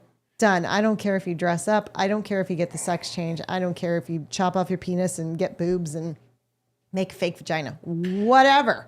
You will never know what it's like to be a woman. Don't tell me you're a woman and try to claim that you are a woman, because you are not. Interesting thing is I don't need someone to love me because I'm a man, and you don't need someone to love you because you're a woman. But interestingly, he needs you to love him because he's neither. And that's the thing. It's like, I don't know any people, I understand that most gay people, gays and lesbians, that they're not all in your face about it. A lot of them, most of them just want to be left alone. Absolutely. They want to live their lives. That's right. They want to be normal. They just, unless they're whatever. white liberal women. Exactly. They just want to live a normal life and be happy with whoever they have chosen to be with or marry and have their kids, and that's all they want. But it's a select few who want it in your face and it's shoved in your face. I don't remember the last time I went up and met somebody new and was like, hi, my name is Olivia. I'm straight and I was born a biological female. I want you to celebrate that with me. Before I can get to know that you have to celebrate me being straight and a biological female. I've never done that in my life. Why do I need people to tell me that I'm a good woman and I'm a great wife, and because why I don't need that. I don't need the world to know that I am straight and that I'm born a female. It's because you don't need anybody's acceptance. Great. He needs validation that it's okay for doing what he knows is wrong. He wants your permission so he can go ahead and continue to do this. That's all it is. It's narcissism. You need my validation to affirm that what you're doing is okay, and I give you my permission. You're never get validation. Period. Acceptance. You can get acceptance that you have a psychological problem, but that's okay. My mom did too. Olivia had depression after her children. I didn't abandon her. People have struggles. I struggle with anxiety sometimes and depression myself. And have in the past. That's okay. You can suffer from a neurological condition and still be a completely well-respected human being in my eyes. But you're never going to be a woman. You're not a woman. And really, what are we saying that's so controversial? We're just not going to buy into your bullshit. As much as you don't believe that there's a man in robes up in heaven and you don't think there's a God, is as much as we know for a fact that there is absolutely no such thing as a man who is a woman. That's it. We know it for a fact. As much as we believe in God and Christianity and everything else, and you think that that's a pipe dream, you can't prove that or disprove that. But we can certainly prove or disprove that Sarah McBride is most assuredly a man in every way, shape, or form. So just stop. Who cares? Why can't you just sit up there and talk? Why can't you talk about your constituency? Why can't you talk about Delaware? Why can't you talk about what a shithole it is and how you're going to fix it? Because nobody cares what's in between your legs except for you. And you want us to care. That's the thing. Why do you care what's in between my legs? I fucking don't. You're making me care. Because what you're saying is so ridiculously stupid. Neil Tyson deGrasse. I can't stand Neil. He's a popist jackass, but I love watching him because he's super smart, and I love everything he does. He is a jackass. You know what? He is so intelligent, but emotionally, he is a stunted pigeon. You cannot challenge him. You cannot argue with him. And Bill Maher really puts him in his place here. The conversation was before in the 5-minute opening in the monologue. Bill Maher, usually on Real Time, sits down with somebody face-to-face in a chair in front of the audience, and they have a 5-minute dialogue. And then that person's usually sitting on the panel. Neil was the man in the hot seat. And in there, Neil Tyson deGrasse was struggling to identify why the WNBA players aren't in the NBA. And he was pretending that, hey, the jury's still out on this, and the science doesn't say necessarily blah, blah, blah, blah, blah. So Bill Maher is listening to him. I know this look on Bill Maher. It's a look that I have all the time, where I am very casually one arm like this and like this, just waiting for somebody to finish before I pounce. I call it my Bill Maher pose. This is fantastic exchange. And I want you to listen to Bill Maher's temperament here and how he holds and doesn't react in an emotional way. He just states fact. And Neil is a very smart human being. Here you go. So that means we're incapable as a species of truly understanding risk. And this goes to like vaccines, okay? I don't want to like poke the bear here, but what I'm saying is, the bear believes in vaccines, just being skeptical of all medical interventions, as everyone should. Well, except. Does he remind you of my brother sometimes, Bill Maher? No. His mannerisms when he talks. I don't see that at all. Okay. Well, I just know my brother better than you. But yeah. Okay. Except 99 out of 100 medical interventions, you're not saying, I need a second opinion. If you have tuberculosis, you don't need a second opinion. If you have polyps in your colon... It's not close to 99%. It's easily 99%. It is not. If you break a femur, you don't get a second opinion on that. I agree, but that's not most things that happen to people. Lots of things that happen to people, and I'm thrilled that you don't ever have this happen in your life, but and I hope you never do. But trust me, most people at a certain point in their life will need a second opinion. The second opinion, yes, but that's after you've been through 99 other. I'm trying to put credit back to doctors, where our life expectancy is 3 times what it was 150 years ago. And everyone before 150 years ago but lower than the rest organic. And half of them died before they were 35. Yeah, Science matters. Of course it does. But sometimes you don't sound that way. That's what worries me. Well, actually. And here it is. So this is the crowd's going to cheer, right? Because he gets a stinger in, and everyone's waiting for the stinger. And this is how you know Bill Maher's worth. Because he doesn't skip a fucking beat, and you know you're dealing with a comedian. They are so quick, and he already has this loaded, and he's waiting to use it. And Neil doesn't even understand. He went on for 2 minutes, and Bill Maher is ready to drop this bomb on him that he talked about 30 minutes before, and here's the delivery. See, you're the guy.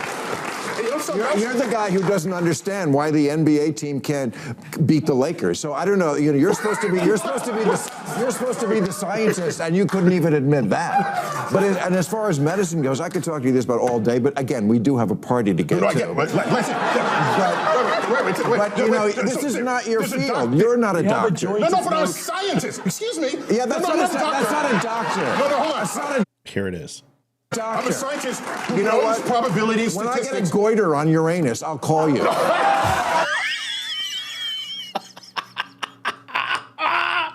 Just locked and loaded, ready to go. I listen, I know a lot of people don't like Bill Maher, and I think him and Trump would probably get along if they didn't start off hating each other. And it's stupid.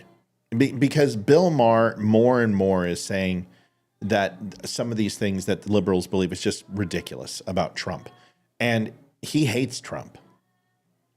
I would love to see them have a conversation. I really would. I don't think Donald Trump would, not because he's scared, because he doesn't respect Bill Maher. I think he believes he's fake. And Donald Trump doesn't give the time of day to the people who are fake. But I would love to see them sit down, kind of like Liv McCarty and Lemieux from the Red Wings and the Avs, just having that 20 years from now conversation of them. Yeah, that was interesting. Sit down and having Maher and Trump talk. Yeah. Because there's a lot of history. That Trump sued him for a couple billion. I mean, just a couple 100 million, some bullshit number. And Maher called his mom an orangutan, an orange orangutan. And Trump didn't like it. Trump sued him. It's just stupid. They're both childish. I think Maher is coming out of the fog, and I think he's red pilling. He's always been socially liberal, but he's been very conservative fiscally, and he's always been that way. So anyway, is what it is. Liv, you got your minute. Thank you all for watching. Thank you all for the donations, and I hope y'all have a very safe and happy Thanksgiving. And if you've got family visiting, I hope you all stay sane and have lots of wine. We've got breaking news. Rachel Maddow just broke in live. Hold on. Oh, okay. Oh, hold on.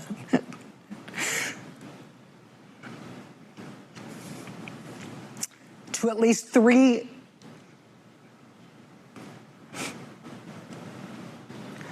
Can we put up the graphic of this?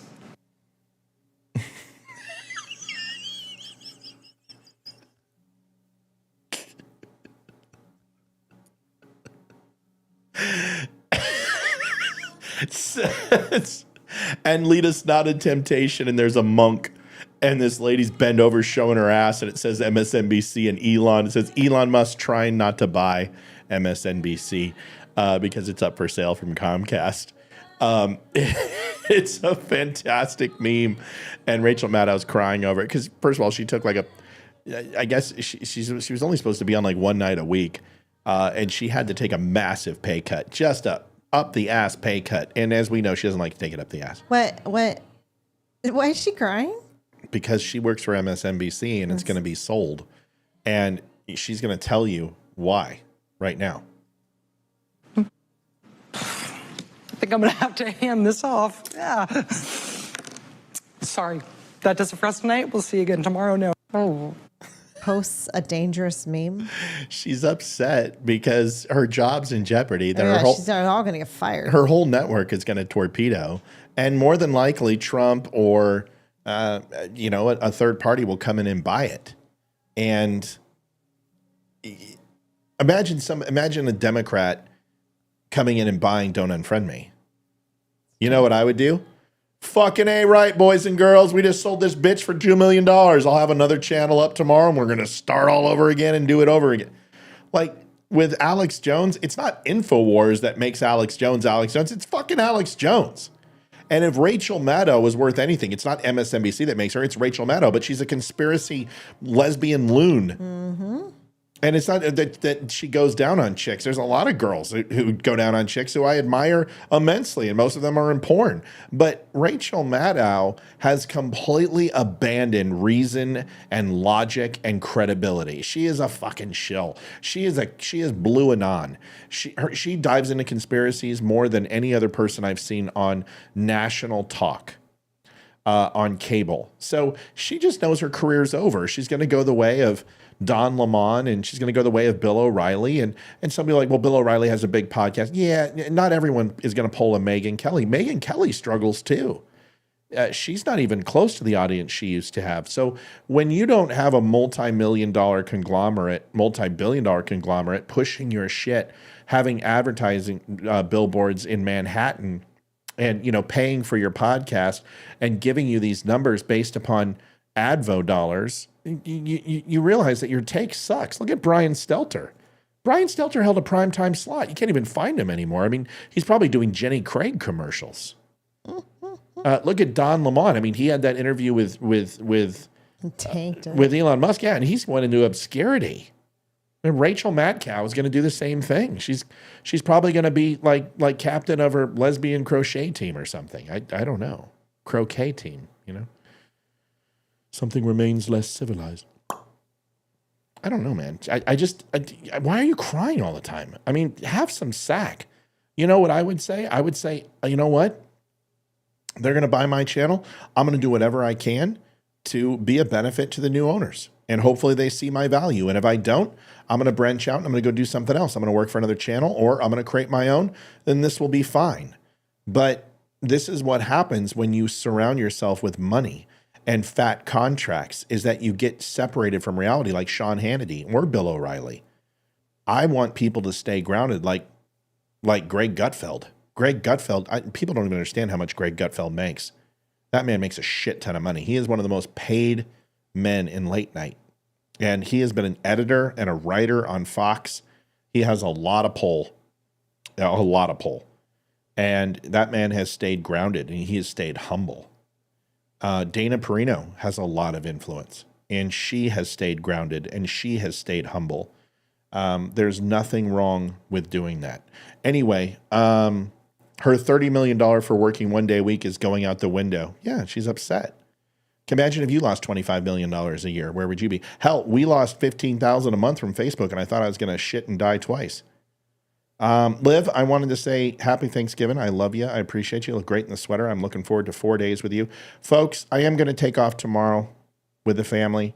We will see you back Monday. I'll probably post a few things here and there, make sure this is up on the podcast. But I can't thank you enough for everything you do so much for being a part of us. Thank you for donating when you do, and thank you for taking care of our family. We appreciate you. I want you to have a wonderful Thanksgiving. If you're traveling, please be safe. Don't drink and drive. Drink and stay home and have a great time. Watch some great movies. God bless and have a happy Thanksgiving. Say goodbye, Liv. Night, y'all. Happy Thanksgiving. Good night, everybody. Bobby, your box goes out on Friday. We'll have that sent out for you. Thanks, everybody. God bless. See you next time. Next Monday. Bye. Adjusting transmitter output. This is the Don't Unfriend Me show with your hosts, Matt, Leroy, Amy, and Olivia. Geopolitics, military analysis, and election coverage. Coming to you live on all major social media channels at The DUM Show. Honest, direct, unfiltered.